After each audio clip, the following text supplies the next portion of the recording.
sold my soul to the bottle. Still none of my friends have left me yet. I'm the same man I was since the age of 13, and I've lived my life with no regrets. If you're looking for some freedom, all it takes is 10 drinks minimum. If you're looking for rhyme or reason, all it takes is 10 drinks minimum. Oh, we're live. It is the last party of this weekend. I'm your host, Chris Burnett. This is 10 Drink Minimum, sponsored by, where's mine at? Topo Chico Hard Seltzer. Smiley, do you have one? No. Oops. How dare you? I know, right? I'm like, where's my sponsor? Topo Chico is an amazing product, which I support fully. You should get, are you not going to drink one? Are you done? Are you taking a break? No, I totally wanted one. I didn't, I just forgot to get, I realized there was something I missed in part of my setup. All right. It's fine. I mean, we haven't been in the studio in a little while. We were on the road, as Willie Nelson would say. On the road again? Yeah, pretty much. So welcome, everyone. We're back. We're here. We're in the studio. Well, and then we won't be here next week. Oops. But we brought you a special treat today. A podcast favorite of yours and especially of mine. Not so much Smiley. But you said it. What? I'm just kidding. Yeah. No, we have Super Agent Carissa Mitchell in the studio. Hey guys, how's it going? Yeah. I'm so happy to be here. Yeah. Well, we'll see. I also love Topo Chico. She does. Well, we'll see how excited you are after I say the next thing. Oh no. Because we brought something from Chicago. Well, Is it Malort? We took the train. Yes. No, it's not Malort. It's not Malort. All right, it's not Malort. I think it is. So we took the train. We took the train. We took the Amtrak, right? Yes, which is awesome. It is awesome. Amazing. Yes. And Chris, how much did you like that train? I loved it. Loved the train. We got off the train, and one of our friends and fans of the show, Roger, picked us up. And right away, he gave us a gift. Right away. And it's not Malort. It's barrel-aged Malort. Oh. Which is still Does Malort, that taste man. bad? I don't know. I haven't. Oh, we're gonna try it. I don't. Yeah, fuck yeah, we are. Oh my God. That's why I'm saying you may not be happy to be here. Smiley, will you do the honors? Yeah. It's amazing. Yeah, we haven't. I know I've had this. I don't remember having this. I've had the bourbon, and I was like, well, wait a minute. Have I had the barrel aged Malort? And so, how exciting, for you It really is. that we get to do. I'll try it. Yeah, I'll try anything once. That's pretty cool. I mean, here's the other thing. What fans do we have that, because this is now the second bottle of Malort that's been handed to me in the last 2 months by a fan of the show. They're like, hey, I got you some Malort. I got this Malort for you. And I'm like, okay, so does that mean they love us or they don't like us at all? I'm not sure. I think they think they're on the in with you. I love that it's a nice, solid Midwestern thing. Yeah. Oh, yeah. I love that. It's a solid Midwestern thing. Well, and it's funny because, I'll talk to people who, haven't lived in Chicago in a while. They're all, it's not a thing, man. I don't know what you're talking about. Smiley, where did we go in Chicago that it was not a thing? Smiley will have to get back to his station. Nowhere. Every place we went. It was over the top everywhere. There was signage. I mean, of course, to be fair, we frequent dive bars. Of course. Why wouldn't you? And I mean, we went to, when I say we frequent dive bars, we went to the diviest, the dankest dive bars we could find in Chicago. I mean, we went back to the L&L Tavern. Nice. That's where John Wayne Gacy and Jeffrey Dahmer both at one point hung out. Historic. And it's funny because when I call it the Dahmer Gacy bar, people think it's like a bar that's themed about them. It is not. It's just where they hung out. Yeah, even worse, it's where they hung out. It just happens to be There's a no dive skin bar. chairs or anything. No, I mean, those might be comfortable. This place had the worst chairs ever. they have like it had like you look up at the ceiling fan and the fan had one blade.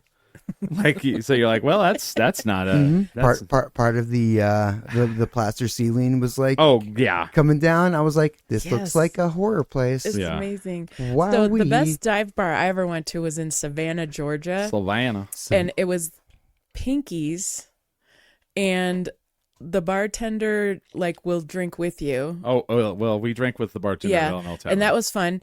And it was one of those places, kind of like Cecilia's downtown, where there's like St. Patrick's Day, 4th of July, some famous person photo. It's like every holiday is still Yeah. up, you know. still represented. Right. And there's Easter. people that in the bar that you know are there every night, and they asked us a lot of questions and They're like, hey, bought us drinks. how did you find this place? How dare you? A friend of ours met us there, my brother and I, and and he was like, hey, you got to go to Pinky's. Oh yeah. And I think I had my first like, what is that thing where they drop a shot in the beer? a boiler A car bomb. or a car bomb, A car bomb. or a boilermaker. I've or, lived a very sheltered life, Yeah. so I mean, I've had like Jägermeister ones, but this was Well, like, Did you say once? The fact I had to learn about what a car bomb was from a drink. Yeah. right. I was all, an Irish. I did not understand the entire history behind. Yeah. Yes, this does hurt my stomach. Yeah. Anyway, dive bars are cool. Also, I want to hear all about your trip to Chicago, because I love eating at local places I can't eat at home. Well, let's do this shot real quick. Okay. Of Malort, barrel aged Malort. Should we do? Do you like Malort or hate it? I don't like the aftertaste, Okay. but I'm game. I'll leave it on you then, because Smiley, I know, is not going to like it. so- He's gonna be like, ugh. Okay, ready? Yeah. Or Yeah. it could make it better. Who knows? Yeah. Cheers. Cheers. Oh yeah, it tastes like It's actually a little bit better. It tastes like it's been aged in a gym sock. Yeah. It actually. Ooh. That Here it comes. Yeah, it's better. Oh, it's not. Oh god. Smiley fell down. the first taste is good. It's not like bad. got a sharp taste. Well, it's really funny because like I took video of it. It's on the 10 Drink Minimum Underground. So Ming did the panel for Michael Rooker Nice. of Guardians of the Galaxy fame, and I mean Mississippi Burning, Walking Dead, Henry. Henry Portrait of Basilica fame. He's up there, right? He's a firecracker, right? So he's up there, and right away he's like, Was he the guy in Guardians that had the Yep. spine? Okay, Yep. the and blue. and right away he's Yeah. like, "What's this?" And Ming's like, oh, "That's a Malort. It's a local drink." And he's like, he just grabs it and he like pops the top of it and he starts smelling it. And he's like, he goes, "It has no herbal smell whatsoever." And then he just goes, takes a swig out of the bottle, and he just kind of goes, "You give this to people?" Right away he's like mad. He's like, I could have warned you if you listened. and everybody's like, "Ooh!" And he took a swig out of the bottle. Everybody's like, "Oh." Yeah, that's not how you taste Malort. Yeah.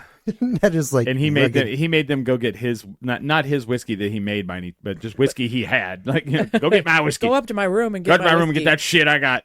Burn my guts. Oof. He's a trip, man. He was a trip. He was really cool. So yeah, we went to a lot of dive bars. We went to a lot of local. I mean, for local food. See, our friend Ming. The best thing about traveling with Ming is he already like knows where we're going. There's an itinerary. Yeah, in his head. Because that's just who he is. It's Yeah. not in his head. It's on his phone. Well, that too. I saw it. I was like, uh-huh. Did he have a spreadsheet or something? No, I he. love it. I don't know how it did. He like maps it out on Google. I think That's amazing.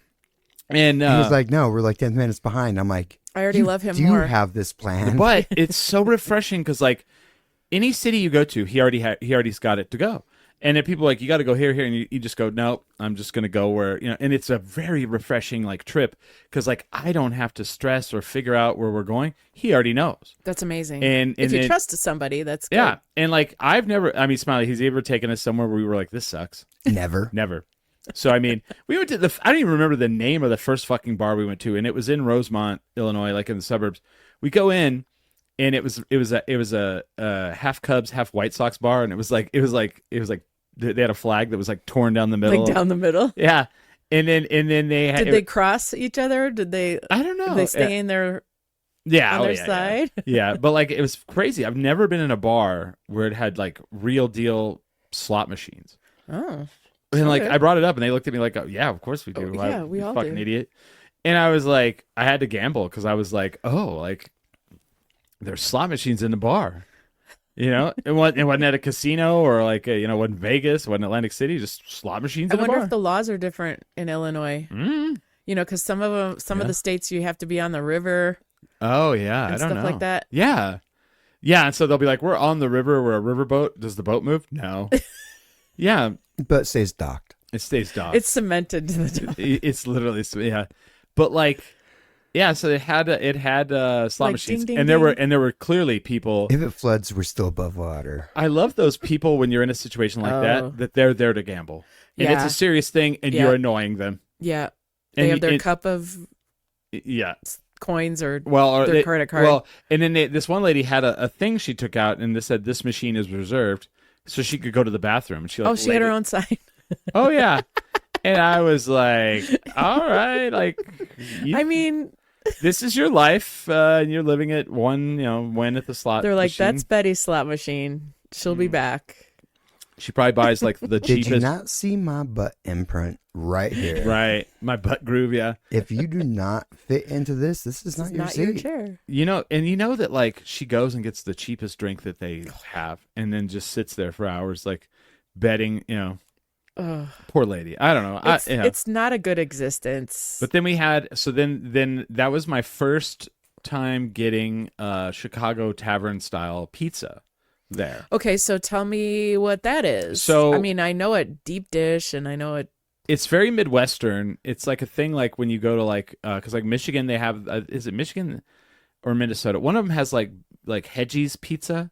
I've never had it. You Not can Wisconsin, as far as I know. You can order it, and like bars will have a Hedgie's pizza oven. Oh. So it's like literally it's like a frozen pizza, but like there's very specific brands, and they'll throw it in a specific little pizza oven, and they'll pull it out, and it's like almost like pizza on a thin, crispy cracker, you know? Is it crunchy? Yeah. Huh. Yeah, and it was delicious. Like some dude got it and was like handing them out, and I was like, "Oh yeah!" And I got one, and then no one else wanted any, so I was like, "All right, I'll get another one." Was it Oh. very saucy, Wait, or was yeah. it very cheesy? Very both. Is that the pizza that I missed? I Yeah. came back in Yeah. because I was out and back like talking to some local kids, and they were awesome. That's the pizza I completely missed. Oh. then. Yeah, and it's like about like this big, Okay. and so like it's really weird when you start talking pizza with people from Chicago.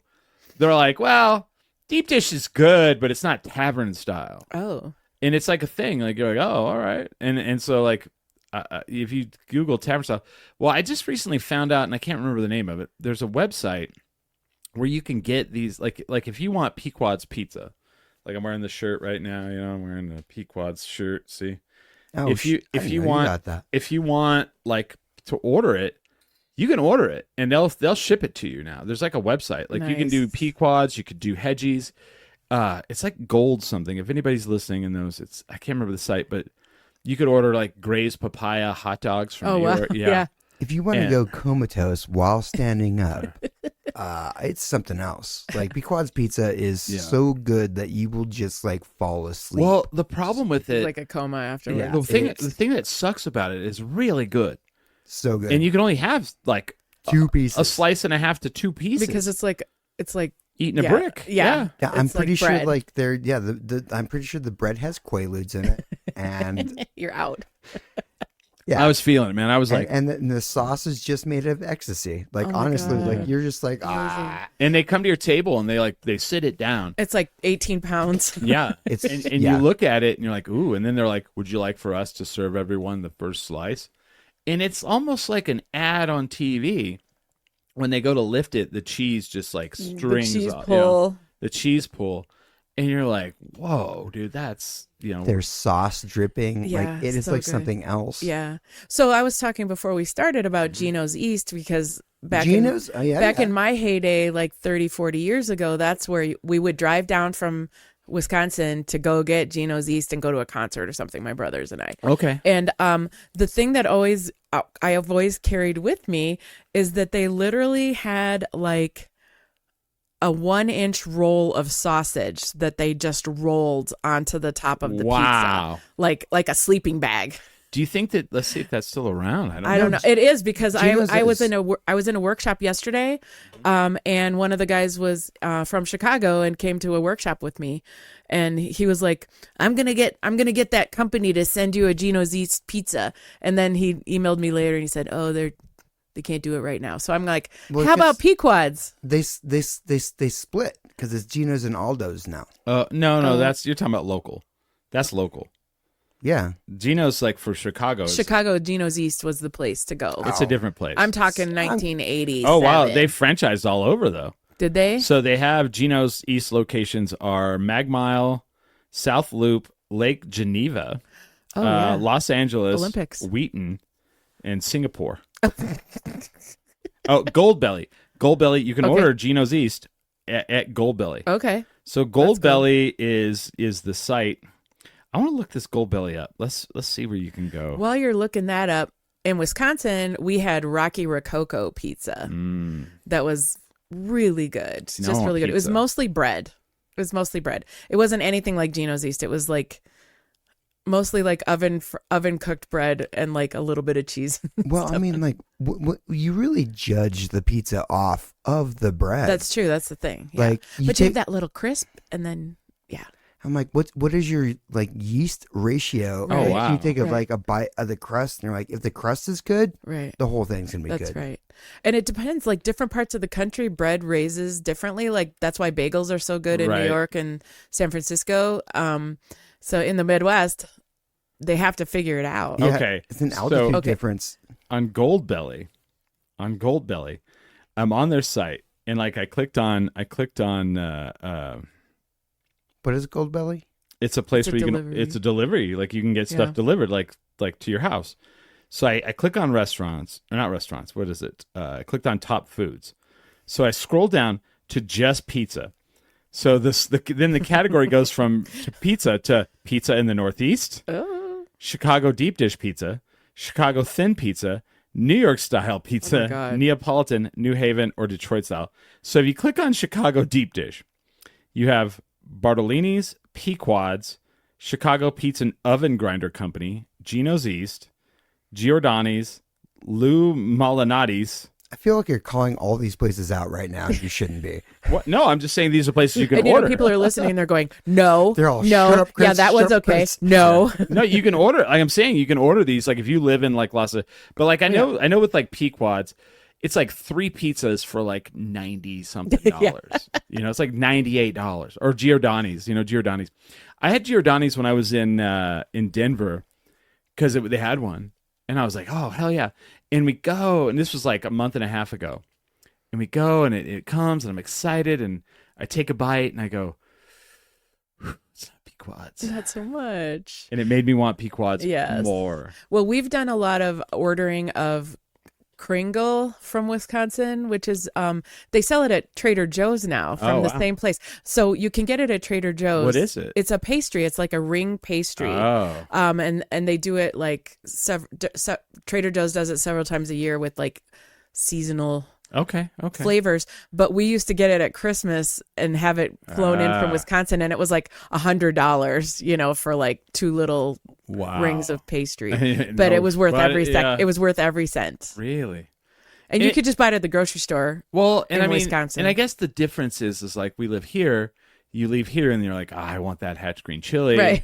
And you know, I mean, you're not gonna order fucking biscochitos, you know, like that. You know what? I know someone that has Okay, fair enough. lived in the UK, and he was like, "I need my green chili. I need my biscuit." Yeah. But yeah, so we definitely had, the dive experience. We Nice. went to this really cool bar, King of Cups, and it was really cool because like, That's like on a tarot card, right? yeah, well, I don't know. Yeah, I think so. But like what you thought were paintings were LED TVs. And they had them framed like they were like classic, like Renaissance. Like the frame looked like the border of this, right? Very much what we do with our logo. I was Yeah. going right to say behind like you. the Samsung And- frame TVs. Right, and it was like sideways, right? So then they had paintings that would like change Ooh. on the wall, and so it was like really cool because it was constantly like Renaissance or like old medieval paintings, constantly changing on the walls, and you were like, oh, that's cool. And so then they had a throne there, so we took a picture on the throne. Of course, as So, one does. someone goes, "You always seem to find the thrones," and I was like, "Well, I don't find them; they're thrust upon me." You know. Oh my gosh, my life.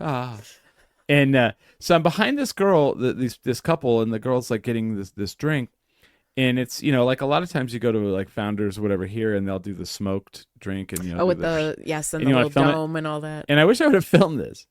Like they take her drink and it's like sitting there, and the guy lifts up a little fucking torch, and he sprays it like it's a flamethrower. Oh wait, And flames completely engulf the drink, right? You can't see the drink because there's flames. It's like Game of Thrones, like oil and water fire sort of so thing. he sprays it all over it, like flames are spraying into the drink, and Yes. then he stops, and the bar's on fire, the glass is on fire, the top of the glass is on fire, and he kind of like stamps down the bar. he just pats it out. I'm like, Hey, he goes, there you go. And I was like, what in the fuck just happened? Is the fire department coming? Yeah, to the local. He's like, yeah, they come in here all the time. Yeah. I opened a bar in this town when I was 21, and that was the last year that you were allowed to do flaming drinks. Yeah. That has nothing to do with me, but I do remember that you could light drinks on fire, and he was just doing it with abandon. It was amazing. Oh yeah. He's like patting down the bar. It's fine. Whatever. It's made of oak. It's not gonna actually catch. Yeah, catch I was like, fire. and I was like, sooner or later that's going to be like just a charred area. But that place was really cool. I'm thinking of places that stand out. There was a place called Rossi's that we went to watch the Cubs game because the Cubs were like, it was it was Game 5 of the Brewers and Cubs. But it was cool. You walked in, and it was dank dive stickers all over the wall, like memorabilia everywhere, and you could go to the bar and order a drink or a draft. But then other than that, like over to the left, they had a bunch of cases, like if you went to like Circle K and you open the case to get a drink out. Refrigerated case. Yeah. And it was just full of beers. Oh, and that ciders. place. And like it had a sign that said, pick your beer, bring it, do not open it, and bring it to the bar. Oh. But like they had a fuckload of different beers. They had a really good selection. Biggest selection I've seen in a long fucking Nice. time. And like, yeah, you would go through and you look, and then you're like, oh, cool. And you walked up to the bar, paid for it, and they broke it open, and you took it. How did you choose? It was in. No, like I mean, if there's so many varieties and so many. I things, just like, looked for something I'd never had Yeah. in a style that I liked. They had my favorite beer there. Yeah. Which it, is? it was like no contest. La Fin du Monde. They had La Fin du Monde, which is from a Belgian monk style. Is it a wheat brewery. beer? I had a wheat. I yeah. love the Belgian. I had a wheats. Hefeweizen. Oh, Hefeweizen. Yeah, because you cannot find them in Albuquerque. No, almost no. impossible. Yeah. No. No, it's like you're drinking velvet. Yeah. Have you ever had Hefeweizen like in the country and like they give you little juice packs to put in it? No, I but like no, boysenberry. No, but and- I had it in Germany. Did you? Yeah. No, I haven't had. I've had Hefeweizen where they put the orange slice in it. With a what? Orange slice. Orange slice. Oh. Yeah. So It's more of a Blue Moon thing. it's a Hefeweizen thing too. Yeah. Because isn't Blue Moon a wheat beer? It is. Yeah. It's I probably do like the wheat it's beers. probably the last big one. Yeah. Yeah. I do as well. But yeah, it was pretty cool. But one of the thing I wanted to talk to you about though, is yeah. we were on the train, and I had a lot of things, and we did a lot of stuff while we were there. Like when you get there, you're definitely indulgent on seeing all these artists, and there's a lot of photography, a lot of things going on. And so a lot of thing that kept coming up was like AI and whatnot, right? Mm-hmm. So as an agent, what do you think is going to happen here? Because I keep hearing about this AI actress. Oh or yeah, what actor. was her name? Burn in hell. Burning Yeah. hell. And so as a agent, like you're a part of the industry. So one of your parts of your job, I would assume, is like seeing trends and seeing what's coming and seeing what people are wanting. And so I mean, is this a thing that is coming down the pipe? I mean, is it happening? Is it going to be the future? Is it going to get stamped down? Like, how do you feel about that? I have lots of feelings about it. I'll tell you the one thing that has come directly to me. A movie just came out with Matthew McConaughey called The Lost Bus. Okay, yeah. That I had a whole bunch of children in. Really? It was a true story about the fire in Paradise. No. Yeah, and it's on Apple TV Yeah, right now. it's a good movie. It really is. And I was really lucky to have a majority of the kids on it. I hope some of them are listening tonight. Some of the moms said they'd be listening tonight. Nice. But they came up with this clause and this paper that they wanted all the parents to sign about doing a 360 scan of the kids. They've done this as Smiley. Yeah, have they? Oh, because you do background work, right? Yeah. So we had to. So basically, the way it was explained from Apple TV was that there might be some times when they would need the kids in a very dangerous situation because there's fire everywhere. Yeah. And so they wanted to scan the kids 360 so they wouldn't have to go back and shoot stuff and they wouldn't have to do this. So I actually hired a lawyer to like look through the thing because we wanted to like nip it in the bud and stop. It couldn't be in perpetuity. Right. It couldn't be that they had to destroy the files afterward, So there was like all this stuff because, it's like anything. It's like, an image is out there and anyone can do anything to an image. Anyone can do anything to a sound file.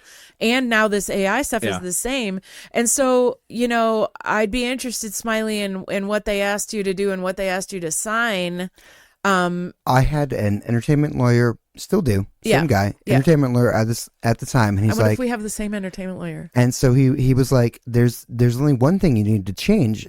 They just can only use it for this project, right? They can't keep it in, they can't take it for anything else, right? This is only good for this project. Right. If they want to blow you up a million different ways, that is fine. Sure. That's what you signed up for. But we're done when this project is done. When the project is done, this is done, and your contractual obligations are over." Can I ask you what project it was? Midnight Texas. Oh, okay, cool. Yeah. I mean, I've also had actors who showed up, literally their likeness showed up in Red Dead Redemption.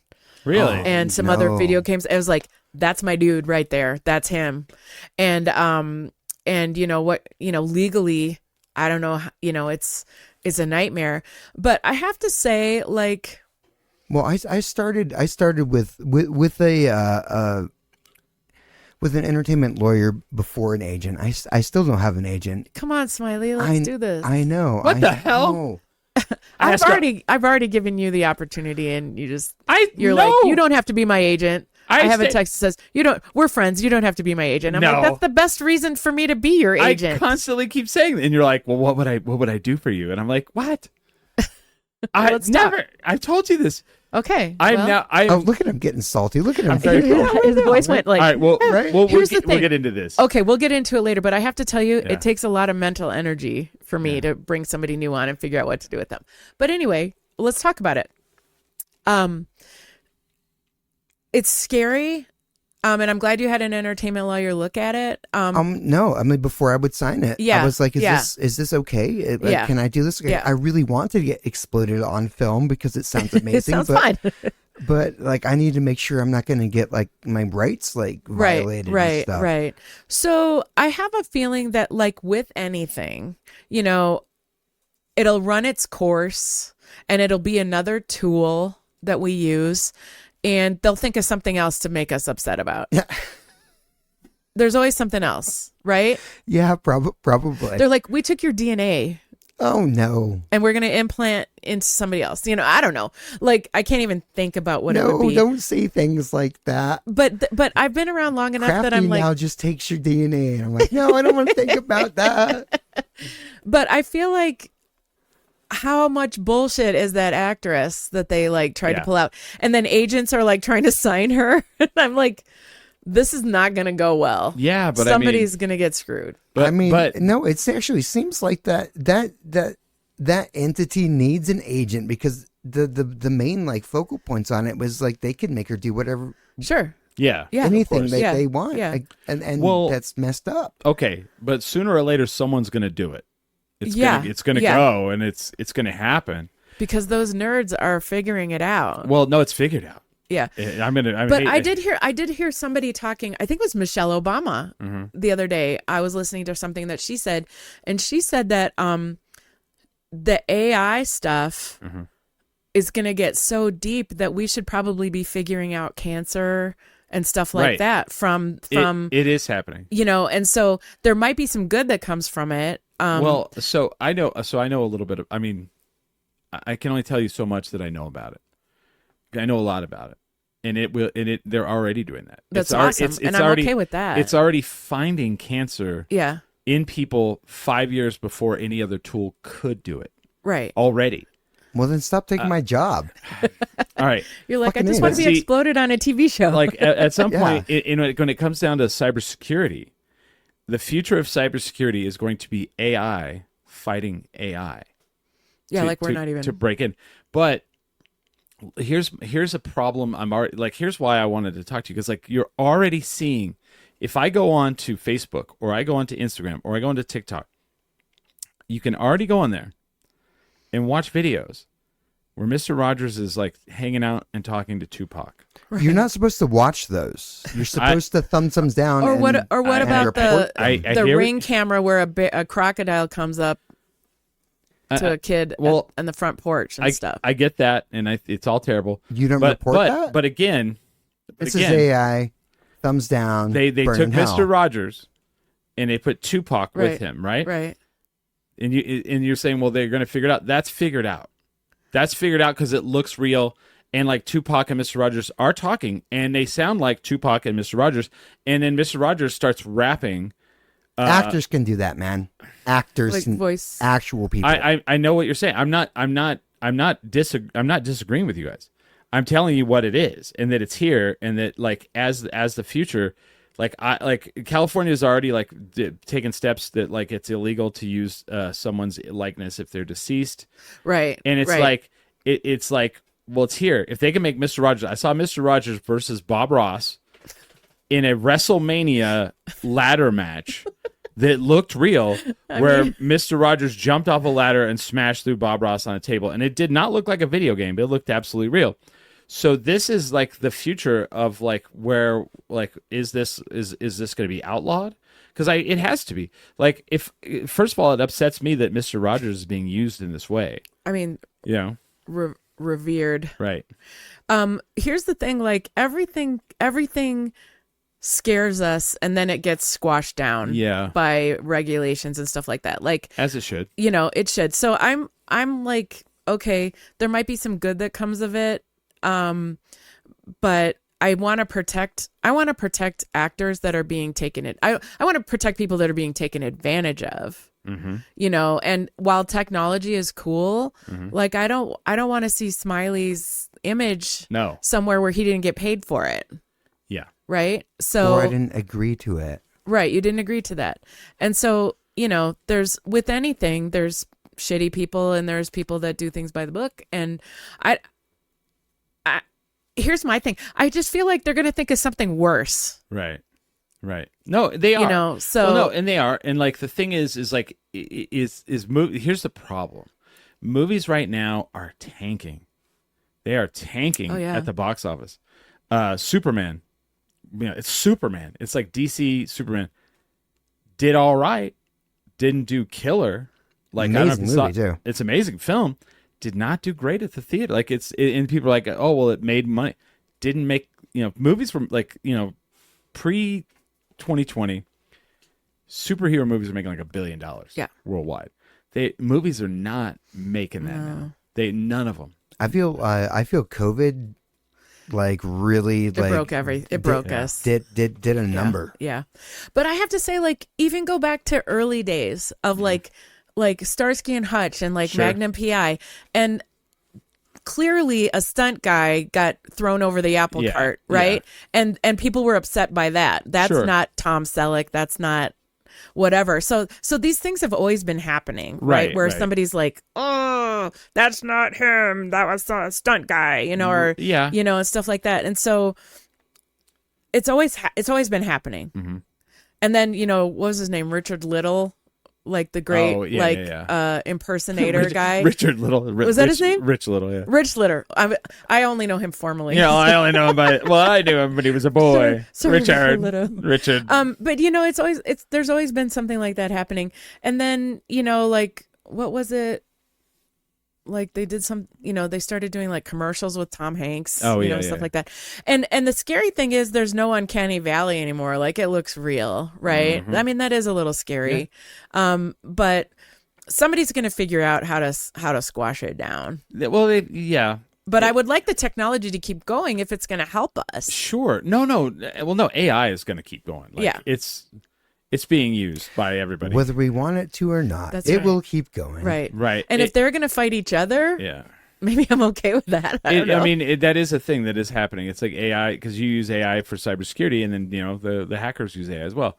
But here's the other facet about that I wanted to talk to you about. So, well, first, before we get to that, hold on here. Back to what you were saying. It's hard to bring someone on. I want to take you to the El Paso Comic-Con website right now. El Paso Comic-Con's not till, May 1st through 3rd. Let's go look at the featured guests that they have there. It's coming up. Yeah. Let's go see who's the featured guests there. Yeah. We have Dante Bosco. What? We have Take a look. Jason Mewes. We have Kevin Smith. We have What? me. What? Do you need a handler?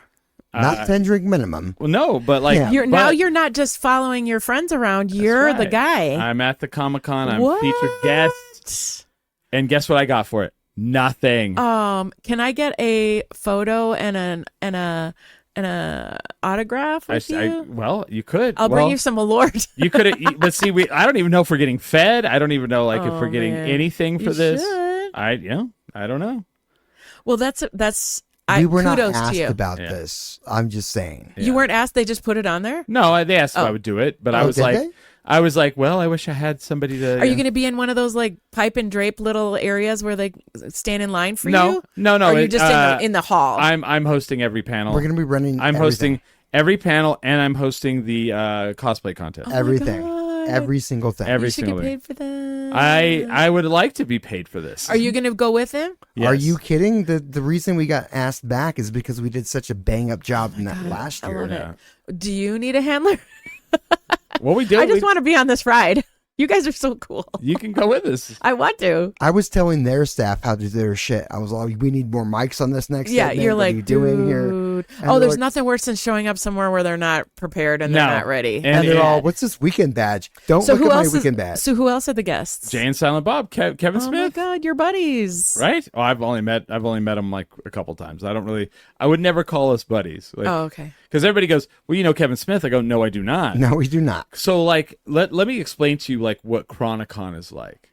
Because everybody's like thinks like, oh, it's this little con, and Kevin's just hanging out. No. So you go, and it's like at the Hyatt Regency O'Hare in Chicago, right? And they do it in these two big rooms, and they're like equal size. Well, the panel room's pretty big, and then the The convention space is probably about twice the size because Yeah. it goes back further. so it's only two rooms, right? So you walk in, and there's like all the vendors in the middle. And when I say that small, there's probably like 2,800 people there total. Okay. Guess what? Okay. So Ming, so they had like a booth that was like their merch, very expensive stuff. Like you want a hockey jersey, it was like $180. Like then there was Ming, And they sold out the first day. yeah, Of course. Then there was Ming Chen. Then there was the Twisted guys, the Juggalo guys, because I guess they did a Jay and Silent Bob cover comic book. Then there's the Kevin Smith's his secret stash store, ran by one of the guys that Ming was on the TV show with, right? yeah. That cool collector show. Yeah, What was yeah, it yeah. called? Comic I Book loved Man. it. Comic Book Man. I watched Yeah, that. yeah. It was great. So then they have the photo area, and that's all curtained, Right. right? Then That's called pipe and drape. pipe and drape. They have pipe and drape. Okay, you're right. Yeah. I And just- then I they know have that from my friends in theater. and then they have the main guests. They had Brian O'Halloran, who was Dante from Clerks. Then they had Jamie Presley. Then they had Jason Lee, Jason Mewes, and then Michael Rooker. No, you missed Ethan Suplee. Ethan Suplee, also there. Then That was also in that row. they have another, in the other corner is another pipe and drape. And that is where you go and meet Kevin Smith. Oh, okay. So you Got it. cannot see him Oh no. unless he is in there and you wait in line, or in the main hall when they're doing a panel and he comes out for the panel. He doesn't walk around. He doesn't walk And- amongst the And I don't the know, peasants. and I don't know if that's I don't know if it's not that because he's very down. I've met No, him. I feel like he's just busy. There's all that the there- time. there's the busy, and I think he's not a social person. so there's I probably mean, some he named his anxiety. character Silent Bob. Yeah, and then so then after that, there's kind of more like minor stars. Like his wife is there, his daughter's there, and then Joey Lauren Adams was there. You know, so you can That walk was around. amazing. You can walk around I and bet. kind of talk She to was so them. cute. You can kind of walk around and talk to them, but like you cannot. Harley Quinn, that's his daughter's Yeah. name, right? Yep. hmm And so yeah, he's not accessible. So everybody's like, "Oh, you know him?" I'm like, "No, I've met him. He hugged me." So I've met him, but he would not. If I saw him on the street, he would have no fucking idea who I was. Right. So yeah. Yeah, unless you you had like multiple Now- references. You're Now hold on a second here. like, all right. Now, if you're Smiley and you meet somebody and then they see you again, they go, Smiley, right? Which is what happened when I went to get Jason Lee's autograph. Jason Lee did not pay any attention to me. Oh no. He's smiling. He goes, Smiley, right? I was like, my what the fuck? You're like, I'm right here. Motherfucking Earl knows you. Okay. My heart melt. There we go. That's Yes. the correct Yeah. framing of that. I could not believe it. I was like, where did Chris go? I just wanted to like see what's going on for the rest of the day, and he's all Smiley. points past Chris. No. Smiley, Through- right? He points through Chris. Yeah, I was blind. I was not a part of his. Yeah. And I was like, yeah, Mr. Lee. He's tall too. He's taller than me. Is he really? Yeah. Yeah. I would not have thought that. No. No wonder he can jump trash cans. He is my hero. And he still skates. Someone goes, "When are you gonna start skating?" And he goes, "I fucking skate still." He's like, "I could." You want to go kick flip over- outside? He's like, "I could kick flip over your ass." Oh my god. That was the best. Anyway, so yeah, so like, so when you ask what I could do, I do these. I get asked to do things all the time, Sure. and I could be like, "Well, you need to talk to my agent if you want me to do things," and then you Yeah. go, "This is what Chris wants." Right. That's right. That's called a waiver He and wants a rider and money. all that He stuff. wants money, and Yeah. he wants food. Right. And accommodations Yes, and flights. That Right. would be amazing. Right. or the train. He wants the train ticket. The train was fun. The train was Had a great so time. much fun. So on to my next thing. So last year when we did El Paso, so I'm wondering how you think, how you feel about this, because trends, Yeah. So last year we did El Paso, earlier this year we did El Paso, and when I get there, like we're doing all the panels, so I've got to look through the guest list, and of course I know like the Marvel fucking people, I know like Brent Spiner, I know Data? yeah, he threw me out to dry, but still love him. Oh. Yeah. What? So Smiley's going, don't ask about it. so it was in his contract that people were not allowed to take pictures and video of his panel. So they were like, okay. My job was to Yeah. inform them of so that. so I get up there on You had to stage. say, hey guys. I had the audience Mm-hmm. mic. I'm so I was like, So I go up there and I'm like, hey, for Mr. Spiner, please do not do any photography or video. And he walks up and he goes, what? Come on, man, that's not cool. And I was like, Oh, so he didn't want to be the bad guy. yeah, perfectly planned. Right. We're the fall guys. like you Right. fucking asshole. Totally Look fine. at these guys. They're the ones that like, Oh, these Oh, guys. I'm cool. And he's like, what? Oh man, that's oh, that's Fucking kind of asshole. not cool. No, it's not cool. but Yeah, but everyone loved my smiling face, telling them they could not do that. Oh, Smiley. So anyway, I recognize a lot of the people, but there was a guy I did not recognize, and I was like, well, I had to Google him, and I was like, oh, he's a YouTuber. Okay, cool. There's a YouTuber there. That's weird, but it's El Paso. They couldn't get a lot of people, so fuck it. He had the second biggest crowd of the con next to the Marvel universe, It was huge. and I looked And him he up. was so good. He was so good. What does he do? He's a YouTuber that he does like skits and stuff, and he does a lot of different things. He does sometimes like full on like What's his name? Brandon. Oh gosh, I gotta look it up. I don't have my phone with me. Anyway, Well, I already don't know who he is. but anyway, I look him up on YouTube. He has like 7.7 million followers. My God. The entire weekend, he had a line. It never not was their line. Yeah. Even when other people were like, their line was dead, the Marvel Universe was dead, he had a line. Wow. So my question is this. I think that this is what's going to keep happening. Is like you're gonna go to a Comic-Con and there's gonna be less and less like Lord of the Rings people, less and less Harry Potter people, and there's gonna be more of these like YouTubers. So as an agent, is this something that you're looking at like, oh, do I need to start being an agent for these people who are... I'll tell you, I have tried. I would say maybe 3 times. I have reached out to somebody that I connected with, like personally on YouTube. Like, you know, I really liked what they were saying, or I liked their podcast, or I liked their little skits. And every time it has been a disaster for me because... Why is that? Because those people jump the shark.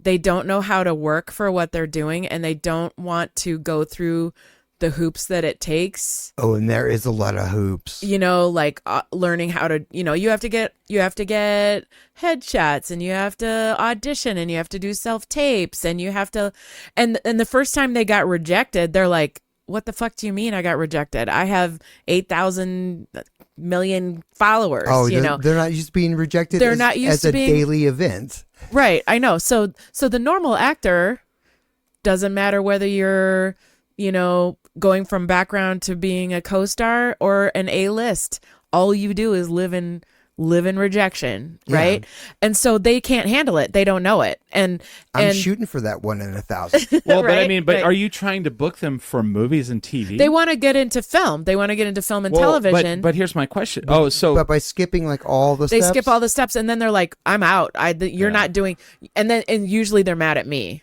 But I mean, at any given time, I have a lot of people mad at me. I'll just tell you that. So okay, but that's your job, though. It is, and a lot of I finally. This is an aside, but I finally realized why agents have the reputation for being assholes is because we're trying to protect our actors. Mm-hmm. It's not because we're jerks. It's like, no, you want my actor? You need to do this and this and this, and we need this and this and this, and you can't take advantage of us. Well, people bring up your name, and I go, "Oh, the asshole." No, I don't say it. But see, I think you're missing what I'm asking here. Like for me to get them more YouTube stuff? Well, no. but like okay, so here's what I think. He's asking if that's the future. Yeah, because like here's what I think. I think we won't have movies and TV anymore. Wow. It'll be this. It's all going to be that stuff. Yeah. Well, so like Terminator, like we're all going to burn in flames. Yeah. No, but like it'll be like YouTube. It'll be like, because like you have like this generation. Terminator. We're all going to burn in flames. You have this generation that's coming up. They don't like to watch things that are like an hour and a half. No, they long. want to see 3 minutes. Yeah, and that's why I make them do it. Right. So like a case in point is like the Stranger Things cast. Winona Ryder would bring up movies, and every time she would bring up a movie that she said you guys should watch this, they would always ask, "How long is it? How long is it? What is my investment in this?" Yeah. And so in the future, like down the road, I don't think there's going to be 3-hour fucking movies. There better be. Well, good luck, Smiley. I mean, it'll be. I'm just telling you what. Bring back intermissions. I don't give a shit. 3-hour movies are the best. Let's all go to the lobby. If people don't go to the movie theater and pay for it, Smiley, it ain't going to exist. I do. It's going to be cut up into a 6-part miniseries. Is what's going to happen. You're not everybody. So let me tell you this. this. That's this is very what's true. happening. This is what's happening. Mm-hmm. So in my world, we used to get these breakdowns, and it would be like, oh my God, the Coen brothers. Mm-hmm. Oh my God, this is the star. This is the director. This is who wrote it. Right. Oh my God, they're coming to New Mexico, or they're coming, whatever. And we know what we're submitting. These days, there's no more big like studio productions anymore. And so I'm submitting my actors for a independent film that has a modified low budget. And then they book it and they go on set and they find out that it's a huge director, huge stars, and they're doing it all with their own money. And then they're selling it to Netflix and Amazon and all that stuff later. So there's no more big, there's no more big stuff. And we get surprised. Like there's a movie filming here right now, big stars that we never had any idea were in it. It's called Coyote. I don't know if you did any work on that, Smiley, but I was working on now. Oh, okay, but one of my guys was like, had all my scenes with Mel Gibson. You know, and I'm like, yeah, he was What? canceled. He's probably trying to not be canceled. But nowhere on any press, Nope. anything did it say Mel Gibson was in this movie. And the Esai, what's his name? Esai Morales. Morales. Wow, yeah, is yeah. the lead. Bob. Didn't say that anywhere. Bob. That's huge. Yeah. That So is huge. and people were like, I had scenes with this person. You know. I heard Mel Gibson was in town. But Yeah, I did yeah. not. Esai Morales. That's insane. Bob. That's a La legend. Bamba. Come on. Richie. But anyway, so things are not going to have this big, huge No. blockbuster look to it anymore. And so we have to say yes to more open doors that might not look like anything, and then they turn into something. Or it gets bought, and then it's number one on Netflix, and it looked like a Hallmark movie, Yeah. you know, or one of those murder Hallmark movies, you know, and like, I have no agent. All I do is say yes to everything. Smiley, Did you hire let's me? talk. I'm on it now. That's all it takes. let's do it. But you know, so the landscape is changing, and so we don't get excited anymore because some big Marvel movie is coming, because Right. it's not going to look like a Marvel movie until we get the NDA, and then we're like, oh my God, this is a Marvel movie. Wow, interesting. You know, so like back in the day, one of my actresses, it was just something that came down the breakdowns, and it was filming here, and it was like, and it wasn't even like a local casting director. It was just they were looking for somebody that looked like a nurse, and it was very like nothing. It didn't say who the producer was. It didn't say who the writer was. It was just like, you know, a good casting director that I knew, like Denise Chamian or something like It that. could have been like any indie production. So, so we get the NDA, and it's a Marvel NDA, but we're like, okay, what is it? And then she said, this was Wolverine, and I played the nurse in the hospital with Hugh Jackman. And Wow. she didn't even know until she walked on set that day. No shit. And so she has this incredible scene that we had no, you know, she made $1,200 on it, you know, of course. but we had no idea. So walking through, like you said, walking through open doors is the way to go these days. And also, to your point, they're saying there's like 20% of the usual amount of productions going on Right. everywhere. And I think that is because everybody's doing their own indie thing, and so they're not being counted, kind of. So, Well, so I think big could be. directors, big producers are putting their own money and doing Yeah. it with their friends. Well, I mean, do you think that movie theaters are going to last? I mean, I don't know. Man, It's a tough it one. hurts my heart. I mean, that's why I got into this business, because I loved going to movies. But You but evolution is the thing. Right. So what happens with this generation that's coming up that doesn't like to watch, you know, unless it's Yeah. a They can't Disney afford film. to watch. It's not Right. they don't want to Right. watch. So I have all I these. mean, that's part of it too. I have all these teenagers around me now, and I take my kiddos to the movie theater because I do they too. can't afford to. Right. I take them to the movie. But I found this like top 50 movies that every kid should see before Sure. they're 13 or 15, Yeah, yeah. right? And through the pandemic, when they would come visit me, and even now we still go through it, they'd seen a lot of them. They'd seen, you know, Yeah. Indiana Jones and Star Wars and Raider, you know, Back to the Future, you know, all those kind of things. Crouching Tiger, Hidden Dragon was on there. Really? And so, and they were like probably 10 and 13 yeah, or that's so. a little. That's a little. Too and much they're for me. like this. They're like, yeah, I loved it, but yeah. But when they got into it, Mhm. they got into it, and Yeah.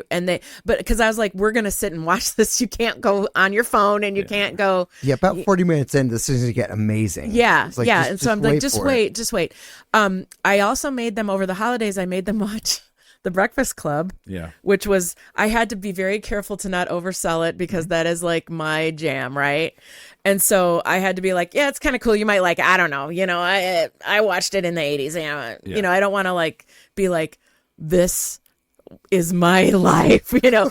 And they were like this. They were like crying, Aw. you know, and they were like, it was so relatable to them still. But I had to turn all the lights off. I have a big screen. I have a big booming, you know, sound system at my house, and I had to like, no phones. Here's your popcorn, you know. So I do take them to the movies. I still take them to the movies because I think there's something about going to the movies. There is. And There buying is. the popcorn But- and buying the candy and sitting there in a dark Yeah. theater. But the movies has now become like a amusement park ride. Have you seen this 4D thing where Oh, that's where weird. it all moves? And then like Yeah. if there's like if it's like rain, then you get wet.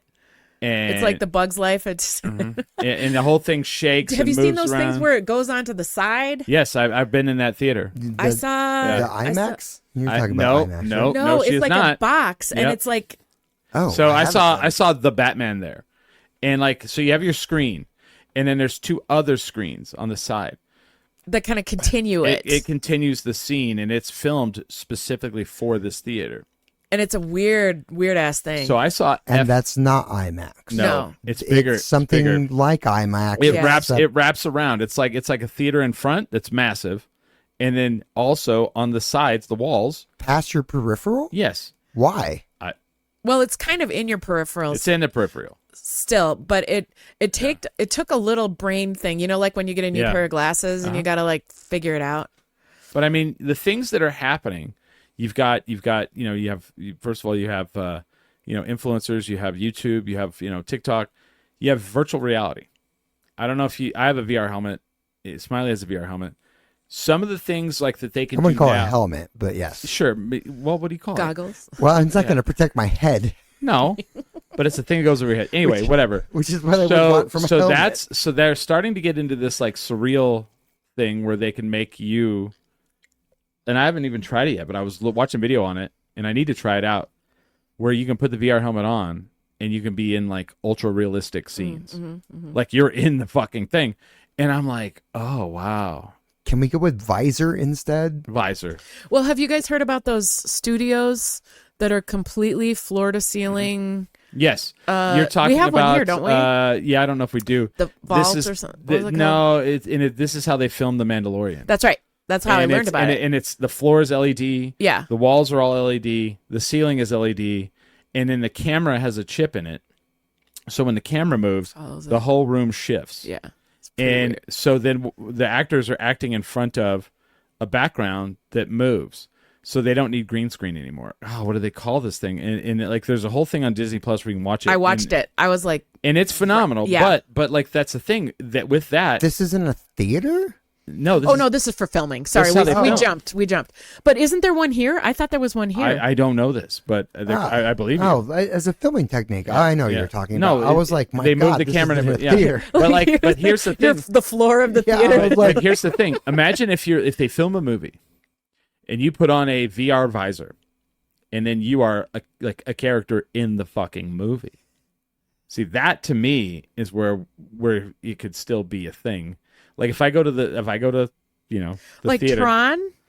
Like Fuck- you're going fuck- to the. Fuck Tron. yeah, like Tron. Tron. Don't okay. don't say those words together. All right, come on. It's probably the Go best watch- trilogy ever Go, made. shut the fuck up on that. Go watch the first Tron. Boring. I did watch Second it. Tron.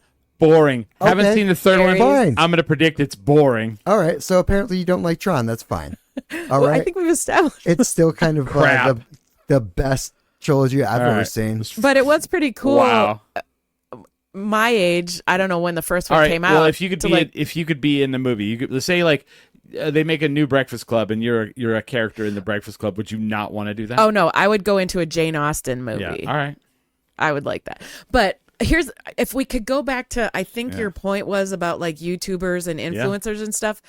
The thing I don't like about them is that they haven't earned anything. They haven't earned anything and they haven't learned anything. Like they don't know how to do stuff. Like they don't know how Right. to live in the world. And I sound like an old lady here. You do. But they don't know manners. Well, You know, I don't know, like when my people, when my actors have been on set with somebody that they had brought an influencer in to get the numbers, they don't know how to be on set. They don't know on set etiquette. They don't know how to behave. They don't know it's they're a job. They're drunk, and I'm generalizing. But like for all of us that have like tried to go through the steps of being an actor and being on set and gathering a resume and doing things by the book and all of this kind of stuff, and these people just jump over it and then don't know how to behave. But see, you're missing my point altogether. Oh, okay. I'm saying I still stand by my point. I'm though. saying, and I hear what you're saying, but Kids I'm these saying days. when there's no movies and TV left, and that's what it is. It's going to be crap.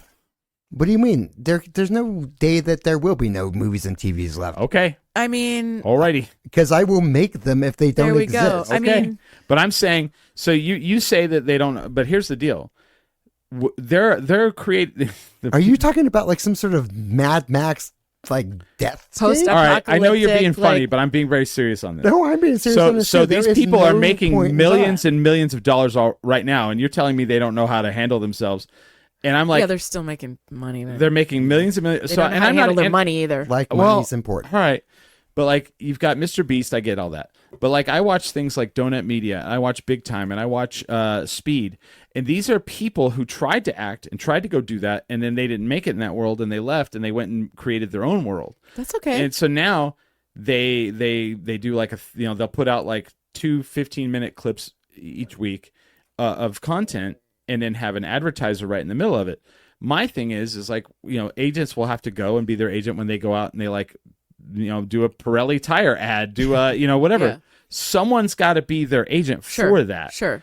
Now, Really? Because I still don't have an agent. well, you don't have 7.7 million followers on YouTube, Smiley. Yeah, I wasn't going for that. But I'm saying the point I'm making is this world is growing. Who wants that? A lot of fucking people, Smiley. Dude, YouTube is massive. How big is YouTube? Very big. I don't know. It is growing and growing and growing and growing. And then cinema and TV are shrinking and shrinking and shrinking. But maybe. I'll live in a library. I don't give a damn. But I have to applaud yeah. people that have said my acting career is not where I want it to be, so I'm going to make my own thing. Sure. That's okay. That's But if that's this, cool. if this becomes the future, do you shift and do you be like? But these guys, like these donut guys, and like all these people, they're turning into their own studio. Right. Like, They what's are. the difference between them and Adam Sandler and all his college friends? Right. There is no difference. 30, 40 years ago. But right. there is no difference. But Adam Sandler has an agent. I'm just saying, Right. as an agent, do you pivot? And do you look at that as like, something that like could be a future that's not movies, not TV? I probably could, Yeah. but contract negotiations are not fun. No. It's not fun. The thing that's fun for me is you got the part. You Well- got the part. So I don't know. Yeah. It's Well, see, the crazy thing for me, hard. and let's like to not get too much into it, but like the money wise, so like some of the channels I watch, like the Donut Media, they got bought out by, they got so big that an investment firm came in and bought them. yeah. Well, a lot of those guys realized, hey, shit, this thing blew up so big that an investment firm bought it, like a YouTube channel, not YouTube. A YouTube channel got Right. bought like it was Facebook. Right. Right. Okay. Well, the people who were on it that made the content realized, well, wait a minute. I helped make this so big it got bought, and I got this much money out of it. And so they're like, a bunch of them split off and created their own things that are now taking off. And that's like, people go, well, it's not it's huge. It's the same as what happened with the studios back in the day. It like is. they would break off and That's get what I'm mad, saying. and Samuel Golden Right. Mayer or whatever, all those guys would get mad and they'd start their own. But I'm saying, Production company. like, this is how big it's getting. 'Cause Yeah, these kids, yeah. because kids, and I hate to say kids because then I sound old. Kids these days. And I watch as a person, I watch more YouTube than I watch TV. That's disgusting. I hear what you're saying, Smiley, but it's What I don't like is when they take a movie and they cut it up into little Yeah. 10-minute things, and then you go to the comments and they're like, "What's the name of this movie?" And they're like, yes, "Yeah, but it has millions and millions of views. right, right." Not for me. I saw one of my actors the other day in one of those little clips. Oh, I wow. can't remember what movie it was, but I was like, "Oh, there's their scene." Right, but I there's the like from an independent artist Yeah, view, you don't have to like bow down to what No. people are telling you to do. And I mean, That's right. right, Brody? And I mean, you know, we probably need to take a break here, but like, Pretty Birdie's on my side. I Smiley, you're in the minority, and I'm not gonna lie on that. I don't care about that. I've always been in the minority. I know that, but I'm not trying. I'm trying to ask questions, and you're like being combative about it, and I don't get it. But Oh. I don't understand it. I'm trying to makes ask me questions sad. of her because I'm like this is the I'm looking at the trend of it. I'm not agreeing with or disagreeing with the trend. I'm looking at the trend It's here. of it. Yeah, it's here. It's here. It makes me sad yes. that it might be Yeah. diminishing something that I've loved and it's been part of my identity my whole life. Exactly.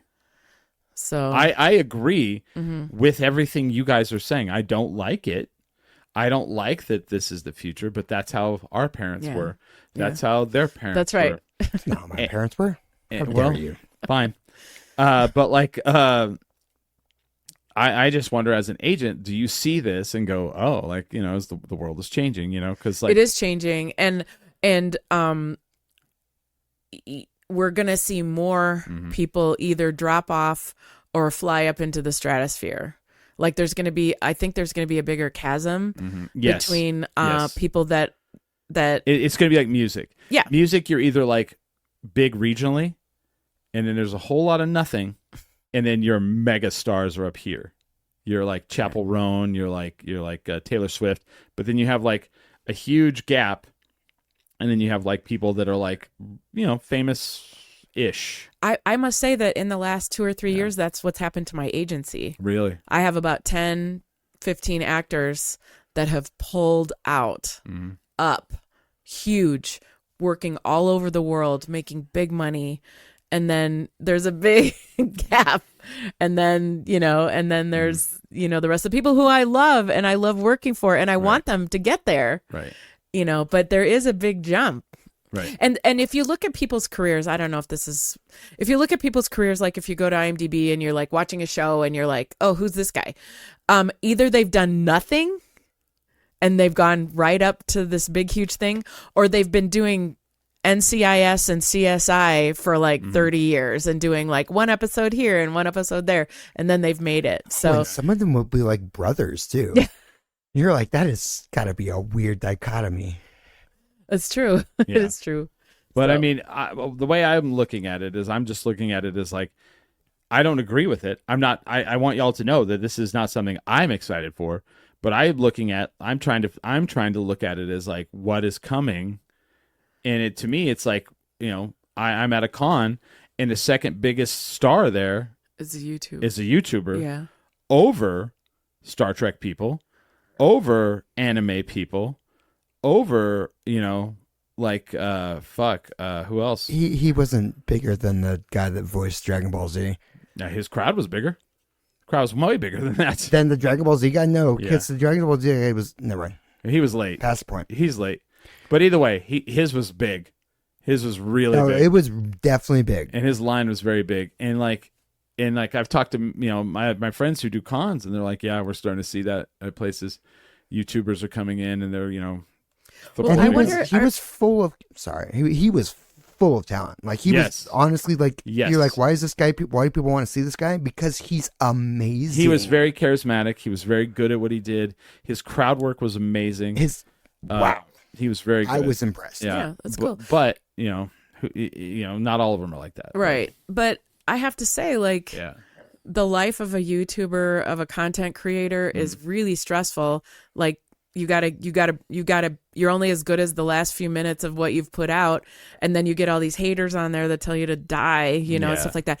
But I wonder if because of this, I don't want to say young people, but like our short attention spans, and we can absorb these 10-minute or 3-minute things, and so we can watch these guys every single day with new content. It's Right. probably kind of the way that kids are thinking about it these days. It's like, he did this yesterday, Yeah. and so they feel a little more connected to these people. I don't know. I don't know. I don't well, know. And the ones that I know that are getting big, they don't do like daily. It's like weekly, but Yeah. in like with the thing that's a myth is the ones that are big, they have like a production team.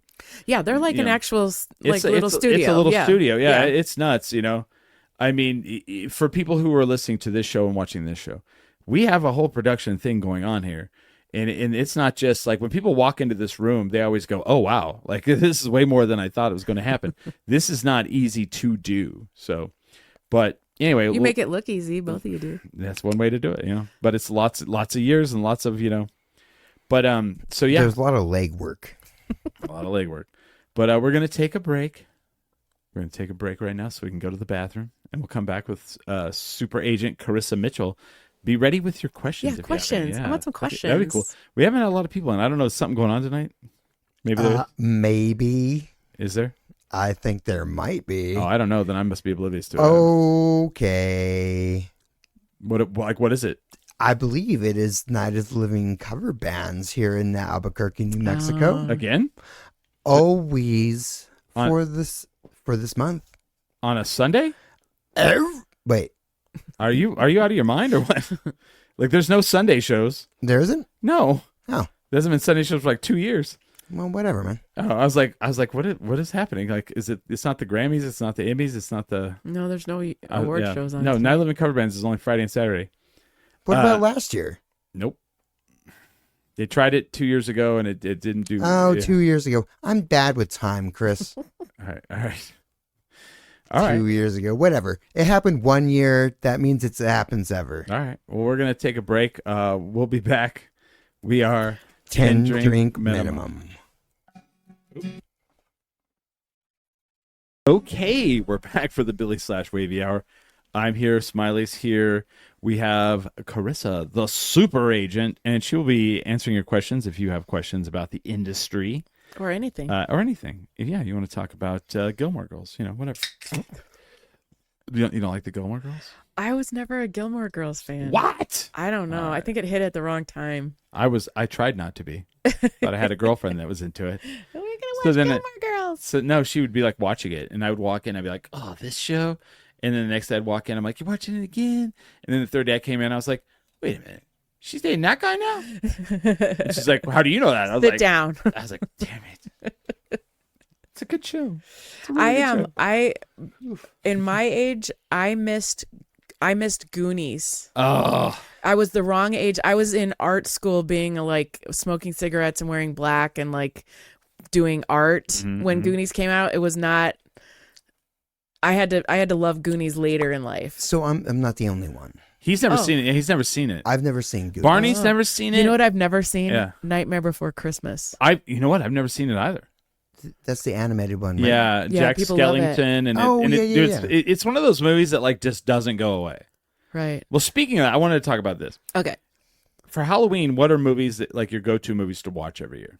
For Halloween? Yeah. For both of you. Karate Kid. What? Did they have a big Halloween scene where he was a shower? But I mean, you watch that every year? No. Oh.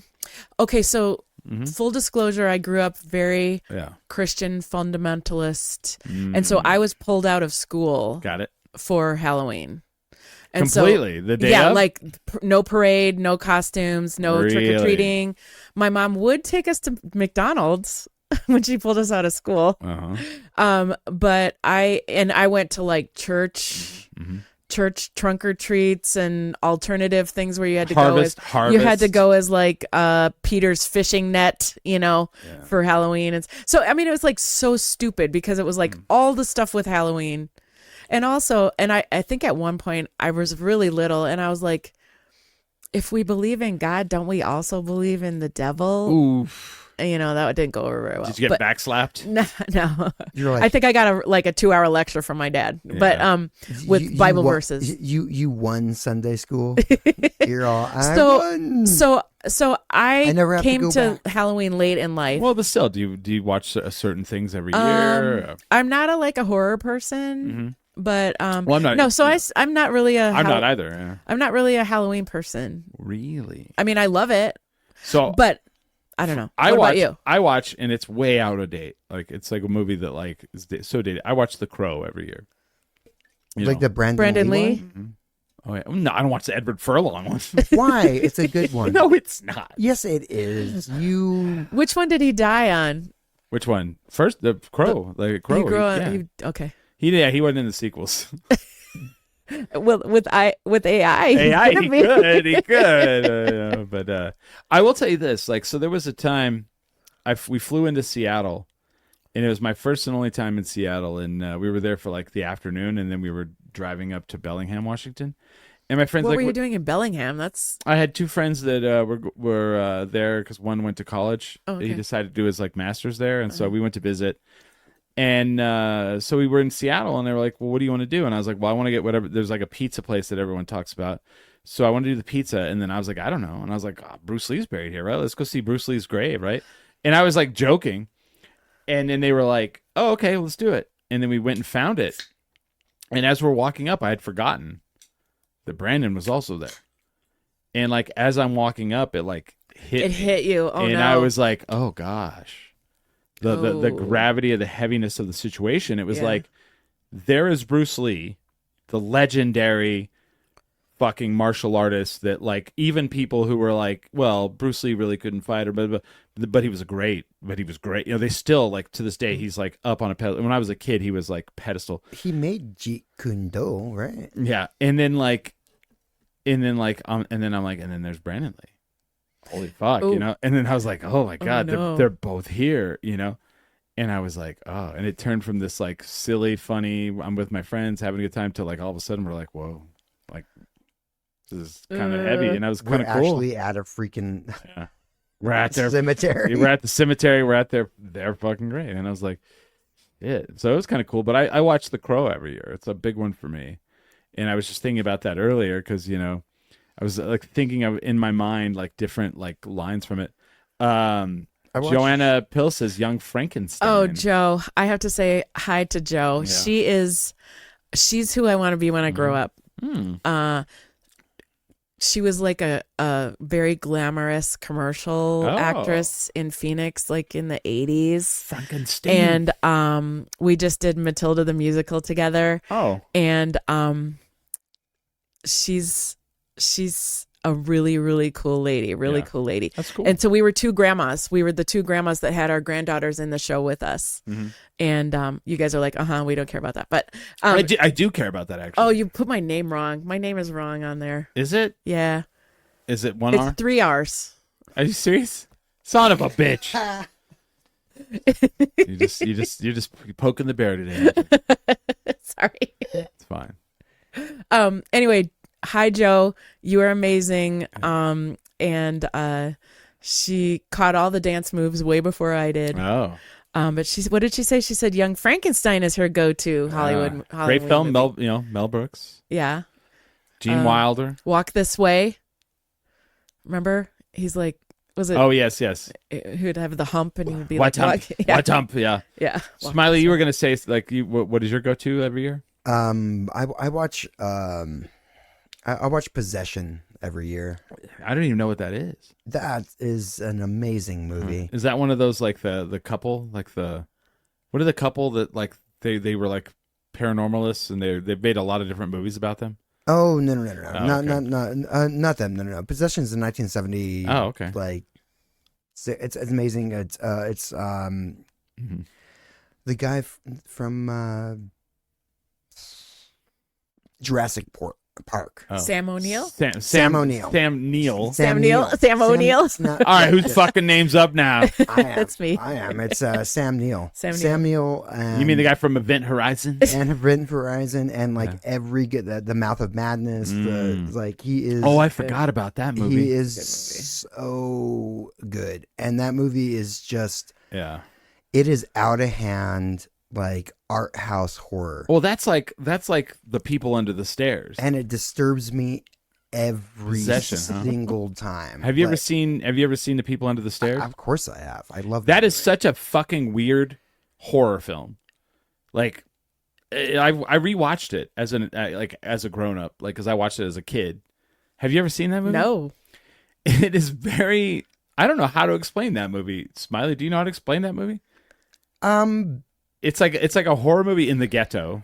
In the ghetto. In the ghetto. No, like literally, like they go to like an abandoned building, like in like the most crime ridden part of town. Well, no, and yeah, then kinda. they find there's like an estate there, And tell me if I'm getting wrong. on You're kind of wrong. You're like, so like there's these people who live in the It's ghetto. There's it's been people a who while. live in the ghetto, and their landlords are like really shitty people. So then one day, like this kid and like an older guy in the ghetto decide they're gonna go rob the landlord. And the landlords live in like this rich part of town, so they go over there and they break into the house. Come to find out, they're all fucked up in the head, and they like kidnap people, and they live under their house. And there's people who live in the walls, and the husband runs around in like a gimp suit with a shotgun, like blasting the walls, trying to kill one of the creatures in the wall. It's fucking it's insane. It's a movie about slavery. Okay. Yeah, Is but what it's like if you want to like brass tacks. burn in hell. He's screaming, "Mama!" Yeah, it's crazy. It's kind of nuts, you know. But like in such an over the top way. Well, as an agent, like, and you're in the industry, I feel like horror is like the one like genre that makes money. makes money. Oh no. No? So it used to be. Now it's faith-based movies, and a lot of horror people have gone into faith-based movies because that's where the money is. If you follow some of these like faith-based movies and look at their IMDb page, they were like indie horror people. I'm not even Really? joking. I'm not surprised. Because isn't Yeah, like it's like, you know, there's just it's like cop and bad guy. You know, it's like all of a sudden it's like they did a movie where like the Winnie the Pooh killed lots of people, and then the next one is like the kid who used God to like win the football game. It's Right. like, all right, I mean, right? Am I wrong on this? no. it's the same production values. It is, I mean, it is. It's like you're only like going sideways. Right, exactly. It's a lateral move. Well, I like lateral move. I like this new thing. It's not really new. It's like in the last couple of years, but we're like the rights expire on a character. Oh yeah, like And that Winnie the Pooh thing. Well, there's yeah. Winnie the Pooh. There's Popeye. So immediately they make a horror film. Yeah, About not like good. Popeye's like murdering people. We eat spinach. He knocks off their head. I'm assuming. Right. But there was the Winnie the Pooh and there was a Popeye. I think I don't know what other ones, but yeah. The Winnie the Pooh. The Winnie the Pooh one, I just watched. saw the. Did you? Because I just saw the photos and I was like, I'm out. No. No, I had to see it. I think they're making a sequel, aren't they? Like, no, that was Yeah, successful enough that they made it. They're making a sequel, and I watched it, and it was not terrible. because somebody said we were talking about the rights expiring recently to something else, and someone's like, "Oh, well, it's a there's a horror horror movie. movie." Horror I'm movie surprised coming. it's not a Monopoly one, honestly. So there's all sorts of back to the faith-based thing. So there's all sorts of new studios coming out. There's like Angel Studios in Utah. Oh boy. And all these things, and a lot of my actors are like, oh yeah, get me on that movie because I'm Really? gonna get in there and fuck them up. What? They're like, I'm gonna get in there and like really like find out what the cult is that's going on there, and they're like, get me on that, getting me on it. So yeah, it's pretty funny though. That's the new thing. Just for character understanding, just character studies. Like I want to see how this works over here. Is this a real Right, thing? right. All right. Well, and I can get have to that. say, say, like, there's a very, very famous biblical show that's been on for many years now that South Park. Oh wow. So I'm looking up different movies that have been made about After the Domain. There's a Peter Pan's Neverland Nightmare. oh, that sounds bad. Bambi Reckoning. Oh no, not Bambi. Pinocchio Unstrung. His mom comes back. Actually, Mickey Mousetrap. I want to see Bambi Reckoning. That sounds amazing. Oh, so many tears. Bambi the Reckoning. Wow. The reckoning. I You mean, killed my mother. That's right. One It's part of me John loves Wick, but with Bambi. Yeah. Yes. Like, that's what I want That's where we got in my head. Yes. That's what I those want. bad men killed his But see, mother. but like the horror film and the faith-based film, they can make it for like $400,000. Oh yeah. And then if they make $3 million, They can just put it into. So I'm gonna say it. Chat GPT. They can just put it into Chat GPT and say, make a movie. yeah, Make this horror movie into a faith-based movie. really, like Yeah. it changes it. Yeah, Oh yeah. yeah, Dang. fucking shit, man. I know. Well, I saw. Okay, if you want to talk about that, You guys are just I trying to don't. kill me inside. the WWE has started trying to write storylines for WWE wrestlers with AI, Oh, okay. and I'm Well, like, but all AI is a tool that's just gathering Mm-hmm, information from the internet and putting it together very quickly for Right. us, right? Yep. So I'm like, it's like so a lot of times it's like Google, right? It's Yeah. just like finding. Have you ever like chat GPT'd yourself and written a biography? Well, let's hear. Oh, yes. Yeah, I did. For that El Paso Comic Con. Uh-huh. Nope. Let's see what chat GPT said. Hold on. Let's put. I've never in my life used chat GPT. Let's do it right now. It just takes stuff that I've put on the internet. Like I wrote that.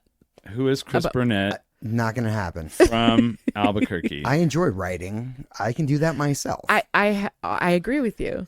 I did it for shits and giggles, Yeah. but Sometimes when my computer shuts down, I will Yeah. just count at it ooh. just so that it knows that I don't need you. I can count Yeah, here we on go. my own. Do you want to know what it says about me? Yeah. What it says Chris Burnett, he is the host of the podcast 10 Drink Minimum Beer and Lifestyle themed show based in Albuquerque. He's also involved in the local podcasting community in Albuquerque, notably the Burlesque Podcasters Guild. That's out of date. These are all things that have been in the newspaper. The 10 Drink Minimum podcast has been active for many years, covers subjects like pop culture, living in Albuquerque, lifestyle, beer.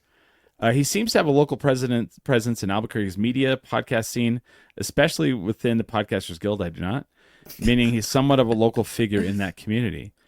Aren't you the king of downtown? Yeah, it doesn't say that.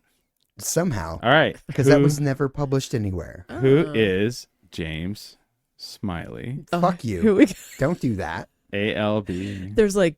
Let's We see. have nothing. That's what. Let's see. Searching. I found. Oh wow. Ha. James Smiley Jr. Nope. Nope. Yeah, there's nothing. There's nothing on me. I don't put my You're like information scrubbed. out. Yeah. I've done a Look at that, very yeah. good job. Yeah. Nothing. I said James Smiley Albuquerque. Yeah. And it's Do me. I don't Right. exist. I did a very good job. I've only ever had a P.O. box as a mailing address. You've been working at this. It's My whole life. yeah. It is hard to find me. Ooh. okay. Searching the web. Walking the mile. Carissa Mitchell is an entertainment industry professional based in Albuquerque, New Mexico. She is the owner and talent agent of the agency Mitchell and Associates Talent, which is a SAG-AFTRA franchise talent agency with branches in New Mexico, Los Angeles, and the Southeast. Her agency is located blah, blah, blah. On her social media and profiles, she mentions being a talent agent, New Mexico, LA, Atlanta, proud Mimo, Yeah. Disney, adult, and Star Wars lover everywhere. So they just went to my Instagram, yeah. and I mean, I wrote all that. Yeah, That's lame. Yeah. I want something better than that. I've had a better one. Like I wrote the one for El Paso one because they were like send us the bio, and I was like, okay. And yeah, That's lame. It wasn't. I'm with you. I'm gonna scrub everything. There's I'm done. 7 other people in this state with my exact same name. Really? I could be any of them. Or they could be me. Who knows? No, You I'm can't find me. I'm gonna start writing stuff about you. I mean, James Smiley is a felon who's been convicted of murder. He Woo! makes chairs out of skin. Yeah. But that could be a different James Smiley. Plausible deniability. Have you watched? Okay, so have you watched any? Like, there's a lot of new stuff. Like the TV right now is kind of exciting though. So there's like the Ed Gein. Oh yeah. I haven't watched that one. I haven't that watched one. it either. I don't know if I'm going to. But I'm watching right now. First of all, Peacemaker was fantastic. Oh, The Did that second finish season, up? yeah. Oh, okay. But right now, so do you ever watch like do you know who? What is his name? God dang it!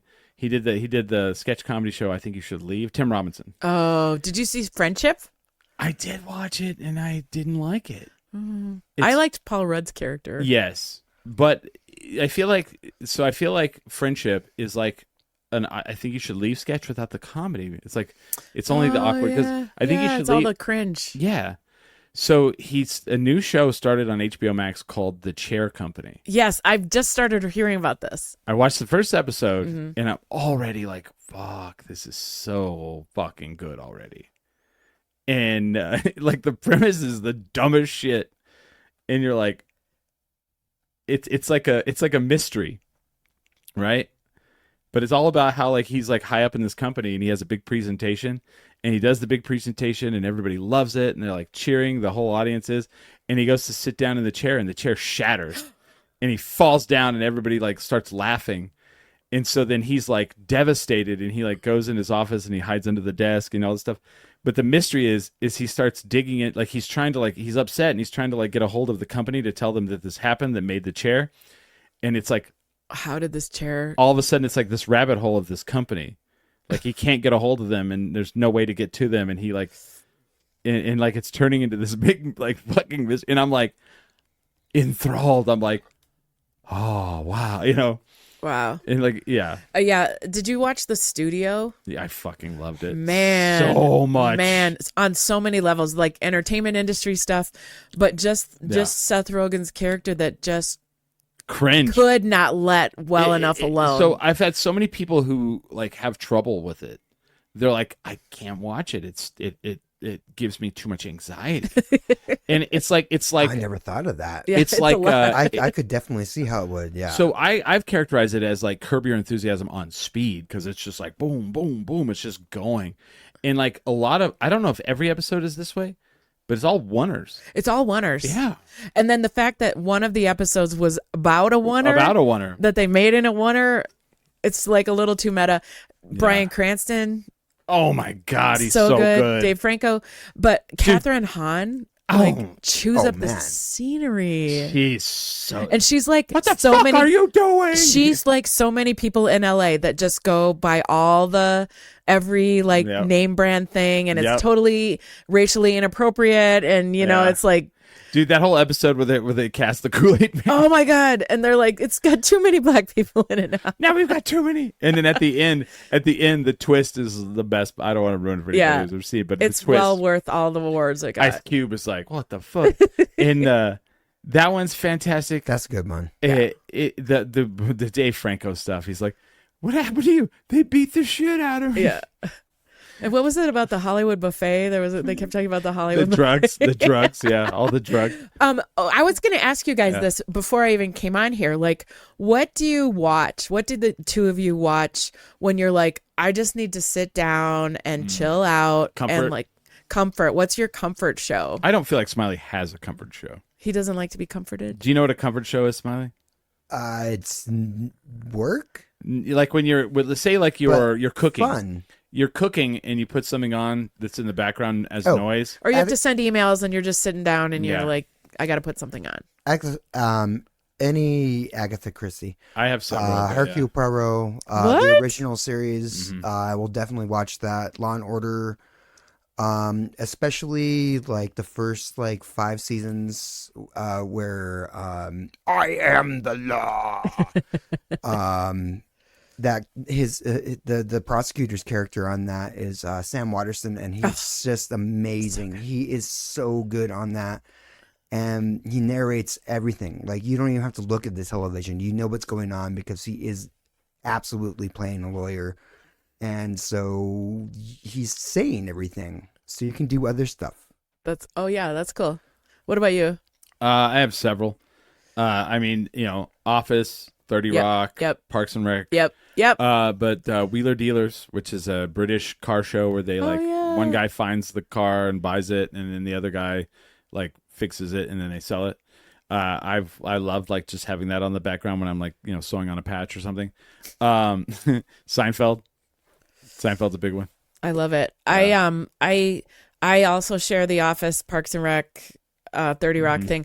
I just went on a trip with my brother a few weeks ago, and we were together for 5 days, and he's one of my best friends, so it's cool. And he puts on Bob Newhart.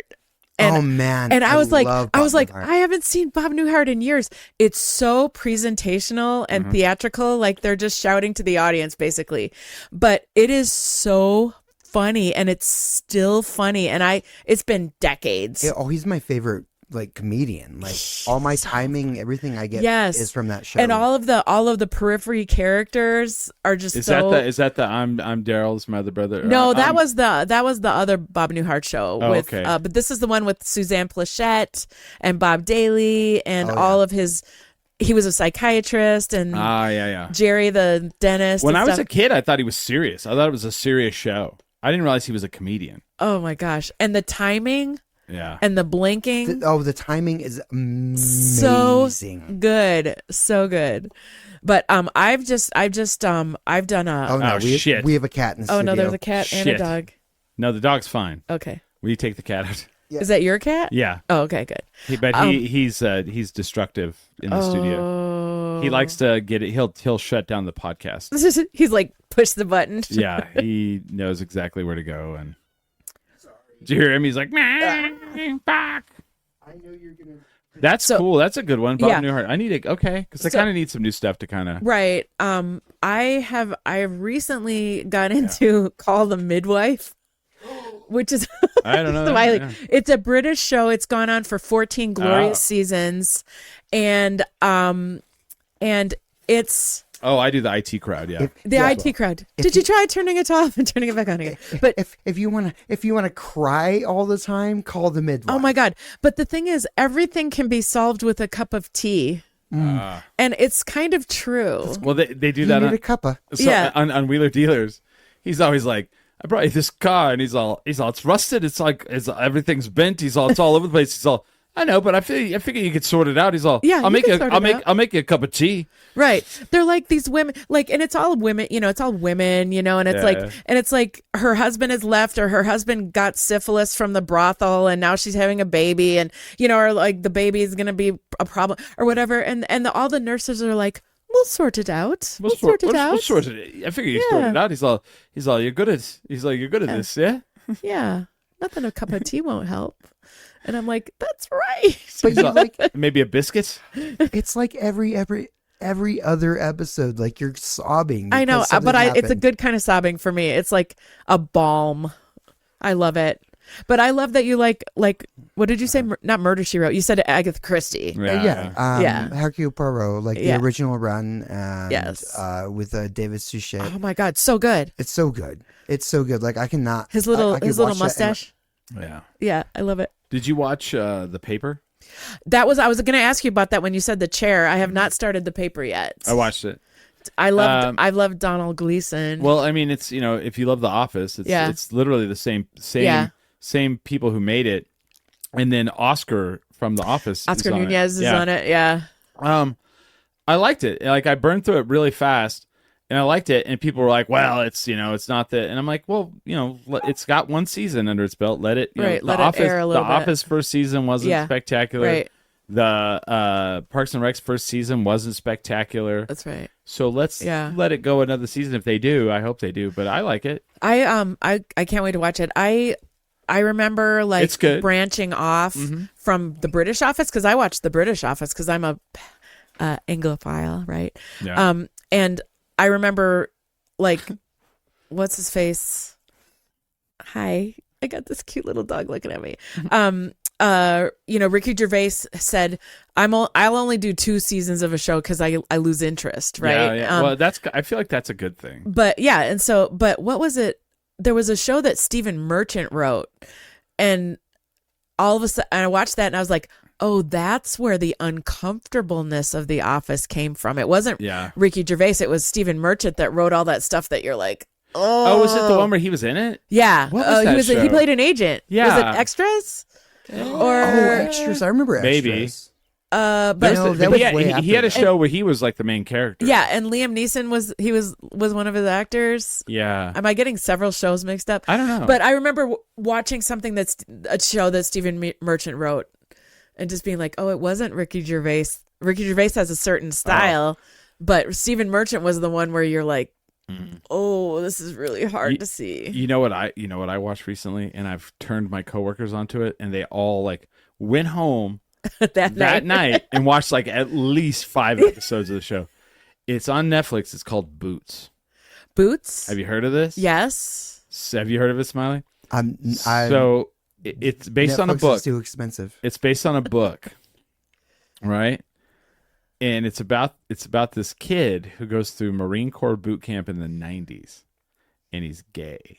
That's right. And that's when it was illegal still. Right. And it's based on a book called The Pink Marine. And he joins because his best friend is joining, and they tell him, they're like, hey, if you guys do the buddy system, we can get you this deal, da da da. You get a bonus if you bring somebody. And so my coworker is a Marine, and he was a Marine in the 90s. He was like, he went through. So like he was like upset. He was like, well, I hope it's just not all about, like him being gay.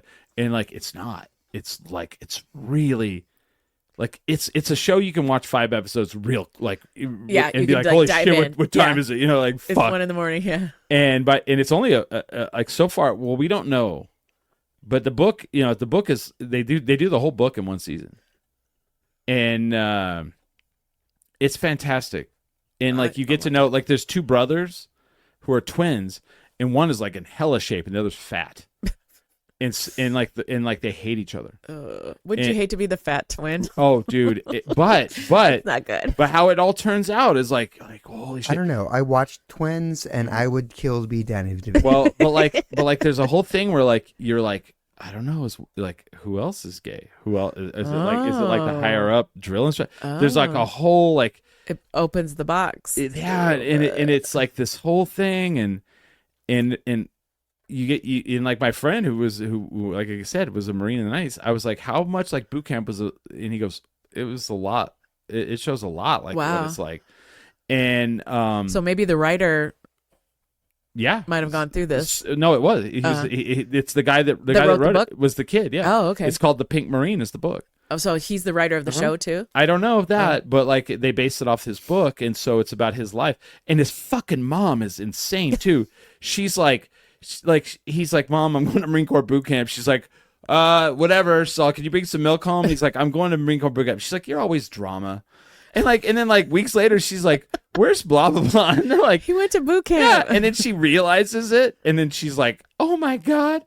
And she goes to the recruiter to like rip his ass. And then she ends up sleeping with him.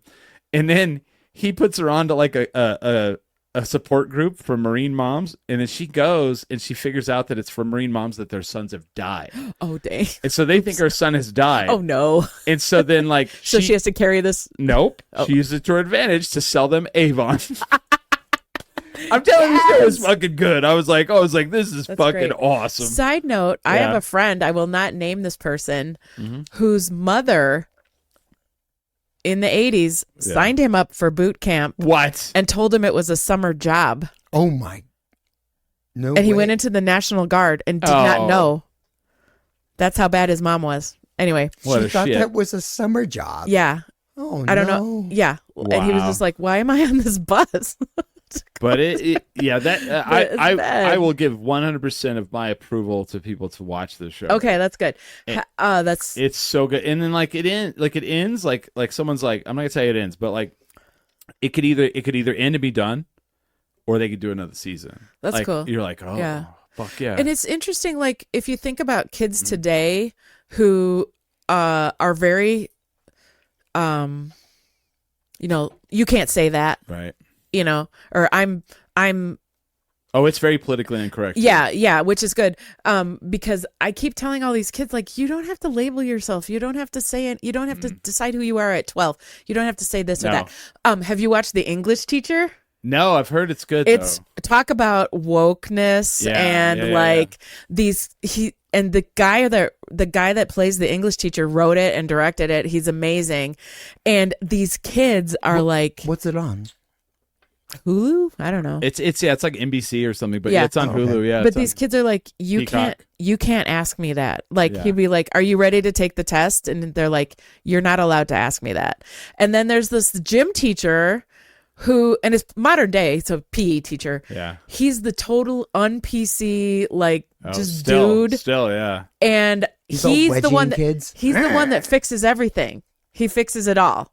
And this English teacher is just like, and these kids are, and at one point it's like the guy, his name is like Enrico Maloney or something like that actor that was on he's been around a long time. He plays the principal. And at one point he goes, who's running this school? The teacher or the kids? And everybody goes, the kids are. Kids are, yeah. It's really good. It's a good way of sort of balancing I hate the word wokeness, but balancing how kids today are Did you ever watch AP Bio? Oh, yes. All right, get ready to shut up. Everybody get ready to shut Everybody up. get ready to shut up.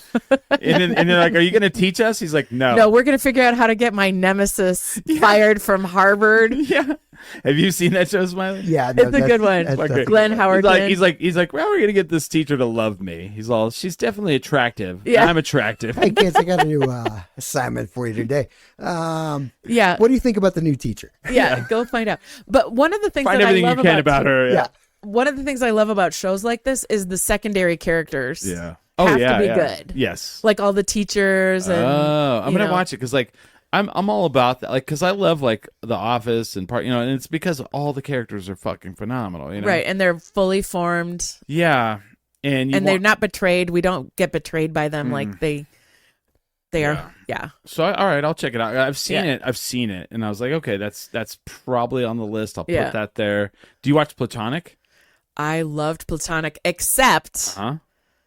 I got a little tired of Rose Byrne going, oh, yeah, oh. That's how she talks. Yeah. Oh, okay. But But I I love them on Neighbors together. Well, And I think they have good chemistry. they do have good chemistry. Also, I think Seth Rogen created an incredible character for himself. Like Mm-hmm. Yeah. it's a fully formed, ridiculous character. kind of douchey, kind of lovable. Yeah. Yeah. And fumbling through everything. Well, Man-child. I'll tell you what I love about it. It's a love story that has nothing to do with like actual love. It's platonic. It's like What is it? There's like there's no- Eros, there's yeah. agape. What are the different Yes. kinds of love? But it's like there's not going to be sex between them. Right. And It's and over if they do. It's over. The show's over. They do. But I love that, and I love just how like they kind of make bad decisions constantly. Yeah. And Have you watched it, Smiley? I Oh, have it's good. not. It's good. it's really good. I didn't think they were going to make a second season, and when Yeah. they did, I was like, oh shit. Yeah. Yeah. Because he made the like, how does he have time to do anything? Yeah. I don't know. Because And he he's in he has the biggest show on TV right now, Right. especially after the Emmys where they won like everything.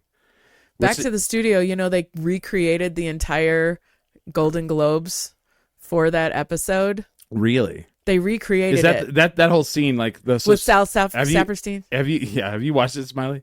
I have not. You were beyond my capacity. I So don't know. What the this whole is. thing is like Seth Rogen plays the head of a movie studio, Or a new head. Like a new movie studio, like, and then and he wants to be like a true movie maker. He wants to make like art. he loves Wait, Scorsese, Which TV series are we talking about now? the studio. The Oh, studio. no, I've seen the studio. Oh, Sorry. Oh, okay.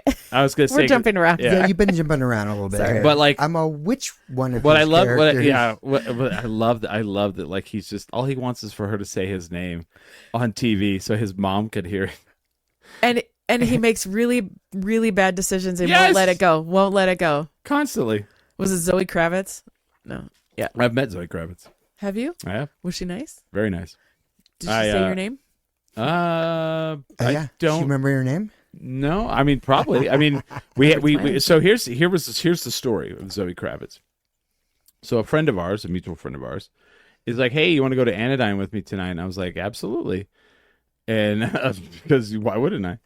And they were like, "Oh, okay, we're gonna sit in the front by the window." And I was like, "Okay, that's weird, but sure." Because Why? Well, I didn't know why till we get there, and sure enough, there's like I'd never seen this before. We walk upstairs, we get to the top. It's like a Wednesday or something, We get to the top, and there's like literally like a guy bouncing that area of Anodyne. I was like, well, that's weird. So it lets us by, and she's like, yeah, there's a movie filming here, and a bunch of them want to hang out here. So Ethan Hawke walks up, and he's Nice. like, he wants to play pool, and he's in the group, and I'm sitting at this table with a bunch of people, and I'm looking at this woman, and I'm like, damn, that woman is very attractive. And I say it to the guy next to me, and he goes, yeah, that's Zoe Kravitz. and I go, Zoe Kravitz, like Lenny Kravitz? And they go, yeah, that's his daughter. Like Lisa Bonet. And I go, and immediately I go, with Lisa Bonet? Holy shit. And I talked to her a little bit, but then she was like, this fucking guy over here, she's telling the girl next to her, she saw this fucking guy over here was like hitting on me, and it was gross. And I was like, ew. And I didn't talk to her. I talked to her a little bit. I didn't talk to her a lot. She would not know my name now. But Ethan Hawke was there, and then the guy from I could never remember his name. He was in the new Star Trek movies as Christopher Pike. Anson Mount? No, he was an older he's guy. in Strange New World. He was in the first. Yeah, no. He was in the new Star Trek movies, but he was like the older guy that was like. God, what is his name? Look it up. I'll look it up right now. I don't know if. I don't think I'm getting the Bruce. reference. It's like Bruce something or other. He was also Not there. Bruce Davidson. No. What were those movies called? Star Trek. The ones that the new Star like Trek. Generations. J.J. Abrams made. Yeah, 2009. Oh no, we're talking past Yeah. that. Oh, with like Chris Pine and Yeah. Zachary Quinto. What was Yeah. the first one? Was it just Star Trek? It was Bruce. Look up. Bruce Greenwood. Oh yeah. He was there. He was oh there. yeah. He was there, and him and Ethan Hawke were like playing pool. I met Edward Norton at Yeah. Anodyne. No shit. I Yeah. met Chris Pine at Anodyne. Yeah. Oh, I also met Yeah. Chris Pine at Anodyne. Yeah. I must have been there the He same really, night. he really liked playing. Yeah, I think you guys were. Was that challenge? What was that? What was the name of that movie? Oh, Hell or High Water. Was it Hell or High Water? They were here Okay, filming. That's right. And he had a beard for it. Yeah. And I think they changed their mind on that because, like, I walk up to him and I'm like, "Hey, man, I don't normally do this, but you're Captain Kirk. Can I take a picture?" And he goes, "No." He goes, "Because I have this beard, and they don't want it out that I have this beard." Oh, that I have this beard. And so he's like, "But what's your name?" And I was like, "Chris." He goes, "Oh, good name." And we talked for a little while, and then like later on, I talked to him while he was out smoking. He was a pretty cool guy. Yeah. Yeah. But yeah, like that's the weird thing about Albuquerque. You'll just show up to like Anodyne is like the place you'll run into. Right. him, you know? Right. I guess Johnny Knoxville. I missed it, but like he had been in there like 3 nights in a row. He like loved it and bought pizzas like every night. Remember that guy that had the Mickey Mouse hands Yes. at the bottom? Oh, my of God. What was his Yeah. name? I don't know. Oh, I used to give him $1 every time. I walked just We just call him Mickey Mouse. Yeah. Like, is Mickey here tonight? Mm-hmm. Oh, Mickey's not here. he's dead. And he retired. I think he's dead. He'd just hop in his sedan and go home. Did he have a car? Yeah. What? All right. He didn't I seem was- like a guy that would have a car, but He also. I know that was an entire point of it. I always gave him $1, and someone's like, "Why do you always give him $1?" I'm like, "Well, if somebody tries to kill me out here, maybe he'll be like, oh, that's the guy that gives me $1 and help out.' I don't know. No, I always give him $1. Mickey had a sedan. He parked right No, right there. I wish you wouldn't have told me that. I like Why? thinking that he was just a really nice That was- guy. That was his job. That's true. Opening the door. And also, that's a really nice thing to do. yeah, Like, come he was on, very man. sweet. I like because he always for That people who shouldn't- don't know, there's a bar downtown called Anodyne, and there was a guy who sat in a chair, and he had Mickey Mouse ears, and he had one Mickey Mouse glove. Yeah. The big white. And he would Puffy- open the door for people. Yes. And he'd get tips, and Yeah. that's what he That did. was his job. Yeah. And there's no reason. And to then he would like disparage him wave. for that. He would no, fuck no. I gave him money all the time. Yeah, I mean, if But then all of a sudden one day he wasn't there. Just and like you ask them and they have no idea. They're like, I don't know. I'm sure he retired. You ask Brian Banks. He goes, I don't know. Fuck, who knows? I mean, my cabbie retired. He was a cab driver. He was my cab driver for years, and then he was like, "Oh, I'm done." I'm just gonna open my own business because that's what I was saving for." Oh well, there you go. I mean, there's of a generation. That's what happens. Fair enough. I saved enough money doing Mickey Mouse stuff, and now Waving. Yeah. and now I can afford to do the things I want to I do. want to do. All right. Well, that's It's fine. American dream. That's. I mean, I get it. I get it. All right. Well, I think we've damaged this world enough with our media. How many times did I say kids today? I'm, Kids today. I'll kids talk today. about my kiddos. These kids these days. Brr. If they're below 30, they're kiddos. You know what I hate is like I tried to watch a movie that like I've tried to watch this movie. I wanted to watch this movie for a long time and I couldn't find it. And finally Disney Plus, because it's Halloween, released it and it's Something Wicked This Way Comes. And I started it and it doesn't age well. And it's very slow. And I was like, all right. Oh. And I turned it off and I was like, caca. And I hate that. Like I'm like, man, I wish I'd have just never got to see it and remember it good. But I may try to finish it. We'll see. Yeah. Yeah. We like I said earlier, my we grew up like not allowed to watch things that had like witchcraft or like that kind of stuff in it. So I'm saying maybe a year ago my brother and I watched Escape to Witch Mountain. Oh, those movies were great, The but they're original? not. Are because they terrible? we were not allowed to watch them. Good. Are they terrible? And no, they're glorious Disney, heyday Disney. But we started watching it, and all of a sudden we were like, it's aliens. It's not even supernatural. No, it's yeah. aliens, and our Right. parents didn't even know that. Right. And they Okay. did not allow us All to right. watch it. So there's two movies there's three. So there's Escape to Witch Mountain, Return to Witch Mountain. Return. Yes, we watched Now- that one too, and then there's one with The Rock. No, Now- don't watch that one. No, We did. I heard this. Oh, So wait a minute. So then there's this other one that's kind of like it, but it's a cat and it has a collar and it Oh yeah, we Talks. did watch that one. That was the TV. That darn special cat. one, right? is that what that's called? I think so. We did watch that one. I don't think that, but No? it's like those movies, Yeah, but it's with a cat. and the cat just like walks by. And he talks, and the cat talks to them, I and think isn't it that darn cat? and he uses a collar. I don't think so, We've No, started that's a whole. that's a TV series. That Oh. darn cat. but and like when I was, Unless it was based on a movie. but there was a Disney film. I wasn't allowed to watch Disney growing up. So. Well, did you really? What the fuck? Did Like you watch couldn't watch Wonderful World of Disney on or Sunday nights. or like No. Pete's Dragon?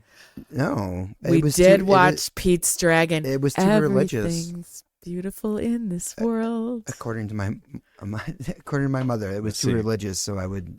But oh goodness, my mom dated a guy in L.A. that was in Pete's Dragon. Wow. Yeah, he was also in the Apple Dumpling Gang. Oh, I remember that. Yeah. That was Tim Conway. Yeah, Tim Conway. His name was Dennis Fimple. My mom dated him, and my dad's like, "Meh." He was a very ugly, skinny guy with like really bad acne scars. He always played part of the like bad guy gang. It was called The Cat from Outer Space. Oh, okay. And it was a Okay. live action 1978 Did it have Disney Fred film. McMurray in it? Oh gosh, I don't know. I love that guy. The cat from our space. Yeah. Plot: after his spaceship crashes, he must use his powers to navigate Earth and try to return home. So he's smarter than all of us. The collar is essential as he becomes an ordinary cat without it. Oh, Yeah, and so Yeah. like it's a lot like It's a like, lot like Superman is a cat, but his His powers collar is come- kryptonite. yeah, but it comes from his. but collar. his collar helps him out. Let's get that collar off of you. I mean, And he's like, no, but now I can't. Yeah. yeah. I mean, we could have a whole session on Like Darby O'Gill and the Little yeah. People. No, and- I'm going Song of the Do South. you remember? Oh, I saw it in the theater. I have it on. I have it. You I have it. Way. Yeah, No my dad way. found it, What? a Japanese version of I it, wanna and see burned that. I it. haven't I'll seen find it. it for you We guys. should do a screening. Oh of it. my gosh! So I This saw slave is happy. Oh, it was so Brer, crazy. like Brer Rabbit in the Tar Yeah. Baby. Holy Oh my gosh! Jesus. But I loved it because it was half like live action and half Cartoon? animated. Yeah. Like one of my favorite movies, which is So Dear to My Heart. What is it? Huh? What is it? So Dear to My Heart. It's Oh, that's the name of the movie? yeah. I think it's Burl Ives. Oh, I was thought you were gonna I give No, and it was little kids that turned into Mouseketeers. Like I think Bobby was in it when he was gosh, little. Burl Ives. Yeah. A little bitty tear let me down. Oh my god, I love thought it. you were Ruin going my act somewhere as a completely clown. Oh no. You know that Dear to My song? Heart. Yeah. Oh. And then there was like A little bitty tear. anyway, Burl Ives. Come on. Pretty amazing. So great. Well, wow, we should do a screening of Song of the South. Do you Yeah. remember? So whenever I was a kid, you would go to the VHS store, and every Disney film stood out because it had that big white case. That's right. It had a really big thick case. Yeah. And it had the logo. Yeah. Yeah. Man, I still have all my VHS Disney. When we went to Chronicon, and there was a booth, and it was really cool because what they had was their shtick is they made notebooks that look like VHS Yes. tapes. Yes. And their little booth area Yeah. looked like a video store. That's so And I was like cute. so bummed because I was like, I bought two of those. Did you? Did you? I should have got a couple. I wanted The Room, and they didn't have it. Oh. I wanted Groundhog Day. They didn't have it. I was like, damn it. Do you have anything with Bill Murray? And like they were What like, if there is no tomorrow? There wasn't one today. I got Chasing Harvard. oh yeah.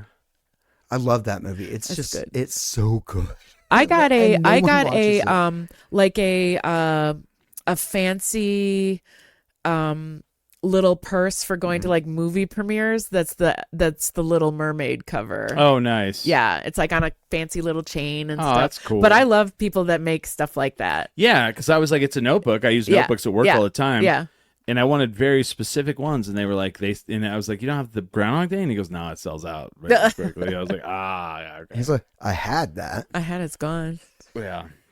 Cool. Yeah, it sucks. Well, yeah, so it's crazy because like we made these friends. That booth. Oh, go ahead. Yeah, go for it. Go on. On that booth, the Chasing Harvard one was almost exactly like the promo video that I got when my friends were working at Blockbuster. Oh my god! Oh It yeah. had like the stickers on it and everything. As all this is for promo. You're like, I was like, this is legit. Yeah, they had this. it looked like they were legit VHS tapes. That's pretty cool. But they were notebooks. That's pretty cool. And then it's kind of crazy because our friends were next to them, and our friends are like from. It's weird. So we do these con things so much now. We're like making friends that like come around, and they're from New York, and it's weird. Like their whole job is they will print out like the Chasing Amy, like, or the Mallrats poster, and then they will have like 100 of them. And every time they go to they work at a different con, if one of the cast members is there, they'll go over to them and they'll be like, "Hey, we'll give you $150 if you'll sign these 100 right." posters." And then they sell them. Well, no, and then they'll hold on to it, and then they'll go to the next one. And they'll be like, "Oh, another cast member's here. Hey, we'll get." And then by the after 6 months, they have every cast member has signed 100 different ones of these. And then so then they have all this back inventory of these, right? And so when they did Chronicon, they show up. They have the Chasing Amy, they have the Mallrats, they have the Clerks posters with every actor's signature on it, and they're selling them. And I was like, "Holy shit, that's pretty cool." And then I'm sitting there honestly, with Ming. A lot cheaper than what I did. Yeah. With your skateboard. Yeah. Oh yeah. So you're going to pay like $100 a poster for like all of it. But so I'm sitting there and they did this last year and they did this year, and they come over to Ming and they're like, "Hey," and they know him. They've known him forever. And they're like, "Hey Ming, we've got a stack of posters for you." And he just sits there, and he signs it, and they move one, signs it, move one, signs one, move it. And I'm like, that's fucking crazy. It's wild. And it was all comic book men, ones that they had printed up because they knew he was going to be there. Yeah. And I'm like, I've seen them do that before. It must be a little mind numbing to do that. Like I've seen Ray Seahorn and Patrick Fabian do that. But I mean, like Carissa, if I'm like, "Hey Carissa, hey, I have $150. For the next 10 minutes, can you sign these?" Yes. Yeah. But what a smart, and it's crazy because we know them. Literally they were like, "Hey, we were hoping you guys came back this year. And it sucked because they were like, I guess when they flew, they couldn't fly out. I guess the nor'easter came in and fucked all their plans. Oh no. And they were like, "Yeah, we have to drive back to New York from Chicago." And I was like, "What's that like?" And they're like, "Oh, it's 18 hours." I was like, "Oh fuck." Yeah, it's a long. Fuck that! I did not expect that. Yeah, but it's kind of nuts. You're like, okay, cool. And they had so they had also this year they did the same booth that they did last year, but they brought in what was the guy's name? He's the guy that played Hooper X in Chasing Amy. You know what I'm talking about? He was the one that got up. He's all Black Rage, that's the thing. He was there, but he wasn't with the rest of the con. He was at their booth signing the things. And they'd paid him to be, and it was the thing was, it was his first one ever.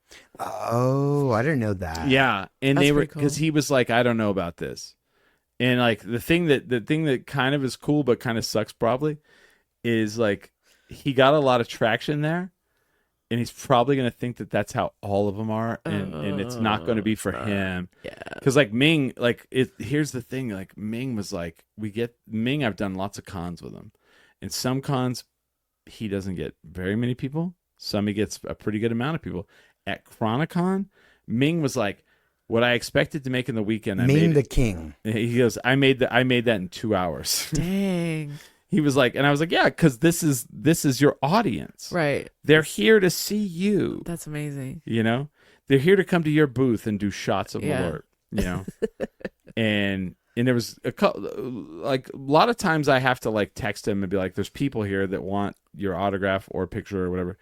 And I only had to do that a couple times at Chronicon, but because he stayed pretty much around his booth, and he sold. It's a small thing. Like Yeah. like where's Ming at? Well, he's Yeah. probably talking on stage right now. Yeah, and he sold out. He sold out of stuff. Did he really? Yeah, That's cool. he's really getting good at this though. Like a big thing now, like he's like one of those people that he sees what people are doing and he like emulates it.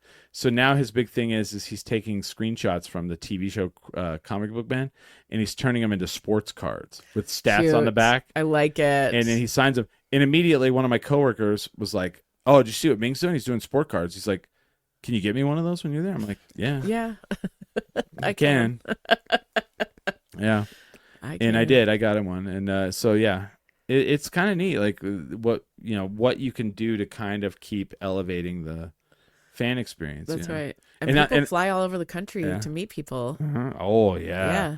Well, here's the crazy thing. I mean, not that we're really going over time, but hopefully you don't have to be anymore. I don't. So the thing that was nuts is how like we got recognized. Like, Oh, yeah. like we're there. I love it. And people were like I got messaged before we even got there. I did a you're whole gonna be there? interview. Yeah. Did you? So did I. I was like, That's amazing. they were like, hey, they want to. Yeah, he did his, and then he's like, hey, there's a guy out there that he talked to me, and now he wants to talk to you. And so I went out there, and he's like live streaming, and Oh yeah, like he was doing a whole live stream. Yeah. I was like, oh my, I'm so happy you guys came back again. And Yeah. I was like, cool. he's like, I was hoping you guys were here, and he goes, I'd like to do a more in depth thing tomorrow, and we missed him, but like I got to sit there and like for I don't know, it was like probably like 5 minutes, and he's live streaming. From, I did almost 20. I did not do that. I was but like yeah, they asked questions and it was kind of neat. I was eating up their time there, and they're like, I can't believe this is so amazing. I'm like, yeah, I'll try to get Chris over here, man. He's over watching that thing right there. And I'm like, I was that's 20 minutes. I'm I one would. of those people that's always like, oh, I have one more story for you, and they're like, thank you, we're good. Oh yeah. No, but it was really kind of neat. It was a really interesting thing, and so we made friends and we saw friends again, and people want glossies. I need to go back with Yeah. glossies, man. I got asked for that Glossies. too. I was like, how come you don't have any? I'm like, Because we're dumb. we're dumb. That is our bad. I've been asked that. People have messaged me. They're like, how much do you charge for your pictures? I was like, Our what now? I don't have them, and they're like, all right, Oh, okay, yeah. thanks. So we'll see. All I right. I have some actors that people send me photos and they want the actor to sign it and then send it back. Do they put any money in the thing? They do like self-addressed stamped envelope Yeah. on the way back. Well, Ming told me that like when he was a kid, he would do that for baseball players, Oh yeah, yeah. and he would put the baseball card in there, and he would send a self-addressed Sign it back and in the thing. Yep. And he said that he'd heard people would do that, and like someone did it, sent it back to him, and so he started doing it. But like so then they would they wouldn't do it unless you put like $20 in there. Right.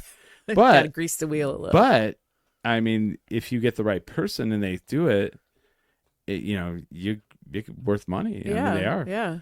They definitely are. But all right. Well, thank you, Carissa, for Oh my coming gosh, on. thank Thank you you. guys. We'll have you back. This is really fun. It is fun, man. It's super fun. But Brody's not happy with you, apparently. She's being a sweetheart. She loves It's you. really sweet. She does. Except when you stand up, she'll probably bark at you. I'm just kidding. But we're gonna get out of here. We're Thank back you. from Chicago. I will be in Santa Fe for Santa Fe Comic-Con next week. I'm somebody's handler next week. I do love being a handler. I don't even know that. In like I had Yeah. to sign an NDA for it. Yeah. Who are you the handler for? You can't tell. He can't say he always signed it. I signed it. I signed it this Give us weekend. a hint. It wouldn't help. He told me who like It wouldn't before it help. I happened. could tell you the show they're from, right? What show are they from? Can I say that, Smiley? You think I can say that? I didn't read the NDA. You didn't read your NDA. You Come- signed it? It could have Yeah. been a Marvel. No. It's not a Marvel. That was Oh no, I know. That was a callback from several hours It's ago. not. It's from a Nickelodeon. Is it Nickelodeon? He has a Nickelodeon show. Yeah, it's a Nickelodeon show. You just It's Dan Schneider. that's No, I'm just Ah, no, canceled. I'm kidding. I'm kidding. It's not. It's not. Well, is it? Dude. I can't. If you go on San Diego Comic Con, you can look. We'll talk Is it offline. Drake Bell or Josh Peck? No. Off air, just off air. Stop it. No. You're playing with fire there, Chris, man. But go to San Diego Comic Con. Ming and I will be all over. Awesome. Saturday night. If you live in the Albuquerque area, Saturday night at the Launch Pad. Night of Living cover bands. There's a little band called the Red Light Cameras that are playing. Let's just say some cool stuff might happen during that set. Oh. With my friend Ming Chen and myself. Dangling a carrot. With Ming Chen and myself. If you're hungry. Let's just say that. Also, November 15th, Duke City Championship Wrestling. I will be there doing commentary. Go to Duke City Championship Wrestling on YouTube and watch, man. If you want to see me doing commentary, I am there. I know people are like, I don't go to the live wrestling, man. I should support you. And I'm like, well, you can't really hear me at the live wrestling. It's commentary, yeah. You can watch it on Duke City Championship Wrestling on YouTube and like and subscribe to that. And I also, it's weird. I do Don't boo him. I do commentary with a drag queen. Oh yeah. On Duke City Championship Wrestling, yeah. Which drag queen? Pollo Del Mar. Who's their names. who's from the NWA, Billy Corgan of the Smashing Pumpkins. I was gonna say the Billy Corgan. The Billy Corgan of the Smashing Pumpkins. We're part of his NWA Wrestling Alliance. And Pollo Del Mar, he sent Pollo Del Mar down to Duke City Championship Wrestling to be a commentator Chicken with of us. the Sea. Chicken of the Sea. Okay. And so yeah, check it out on Duke City Championship Wrestling. I do that.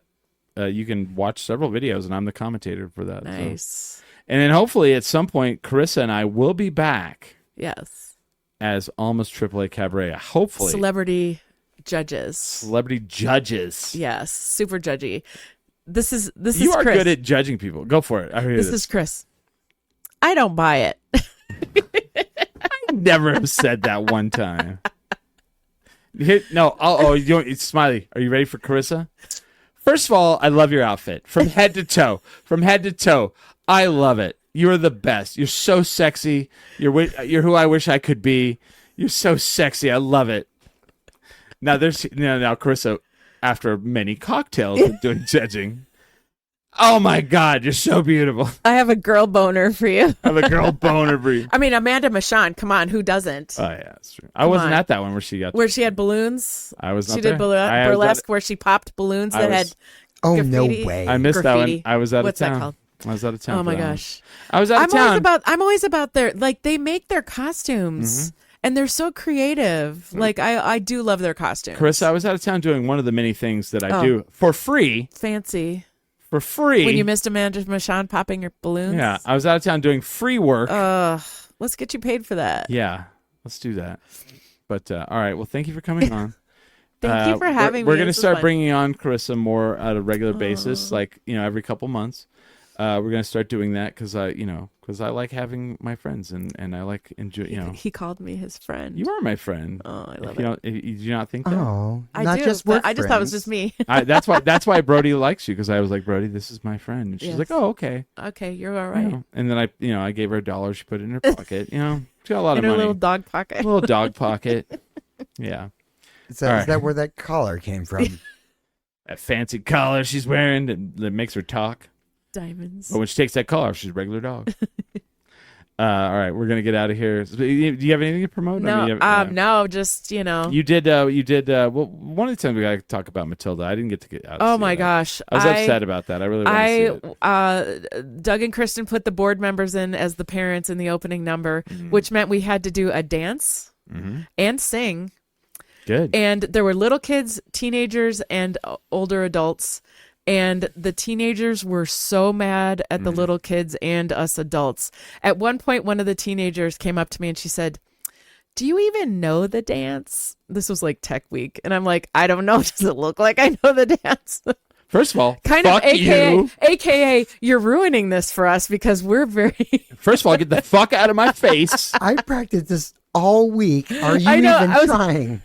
They're like, we're gonna do a video for you so you can see how this dance is supposed to go. And Nate was Alma was the choreographer, and he's like, it's actually fine if the parents don't do it. It looks more chaotic if they don't do it right. And I'm like, I actually want to do it right, Yeah. He's I all, think- you're fired. Yeah. So, Get off so stage. I think a bucket list thing for my life is yes. I want to audition for a live theater. I mean, What?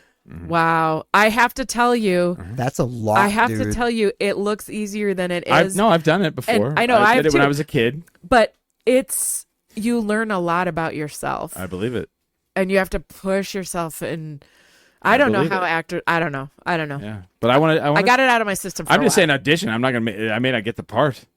You should audition for a Cardboard Playhouse adult show. Okay, Like, I might do it. So- Because I feel like with AI and all that, the thing that can really It's theater, man. It's theater. well, see, I live people. think with AI coming into its own, live theater is going to take off more. I think. I hope. I would like that. I would like that too. I do like live theater. Because I love live theater. Yeah. I love it. So I'm sad I missed it. I'm sorry. Yeah, it was really good. It was probably one of our best shows in 20 years. My life has been chaotic. So yeah. Yeah.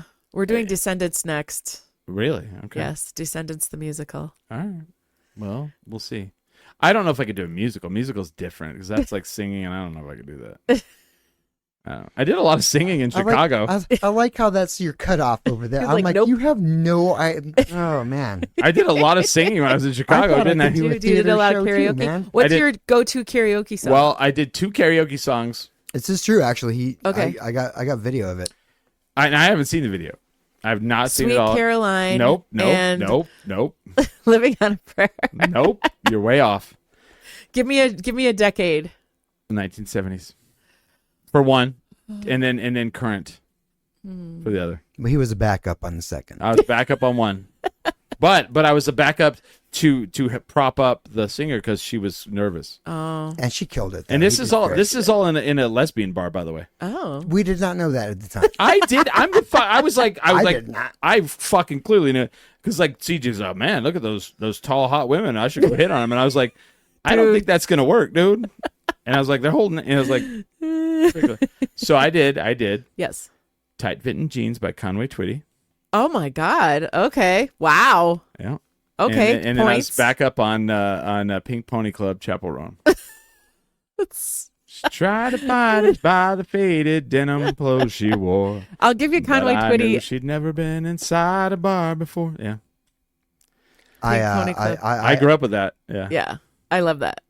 I'm pretty sure I did a good rendition of "Send Me an Angel." He did. Send me an angel. Ah, Yeah. that one? Yeah. Yeah. And your falsetto? No, Oh, no, you didn't do that part. No, that's why it was kind of weird. 'cause Right now. I went like full like Yeah. from the chest. Doug says, "Good job, Carissa Mitchell." Oh, thank you, Doug. Aw. I was at the break. I was like, why aren't you listening and commenting? Yeah, you son of a bitch. First of all, Doug. Just kidding. I love Doug so much. He's amazing. Yeah.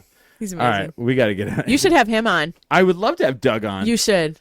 Doug's a get. He is a get. He's a get. Wow. I So- know his phone number. I could probably get him on. It's smoky treat time here. All right, let's get out of here. Let's bring in another another category of things to talk about. No, let's Thank not. you so much. This Yeah. was so fun. Yeah, have a good time. So Yeah. yeah, thank you guys for watching. We'll be back. I don't know if I'm podcasting next week with Ming. Smiley, you don't have to be here. I will do my best. Well, I mean, we're not going to be here. We're going to be in Santa Fe, so I don't know if Sunday you, night? I'll do my best to be around you guys. if you can. Yeah. Yeah. Sunday night. I mean, we'll be down. I don't know where we're going to be. I'll let you know. All right. All right. So we'll be up in Santa Fe all weekend, except for Saturday night. We'll be at the launch pad. Night of Living cover bands, handing out some food, maybe. So come check it out. We'll be there. And with that, We are 10 drink minimum.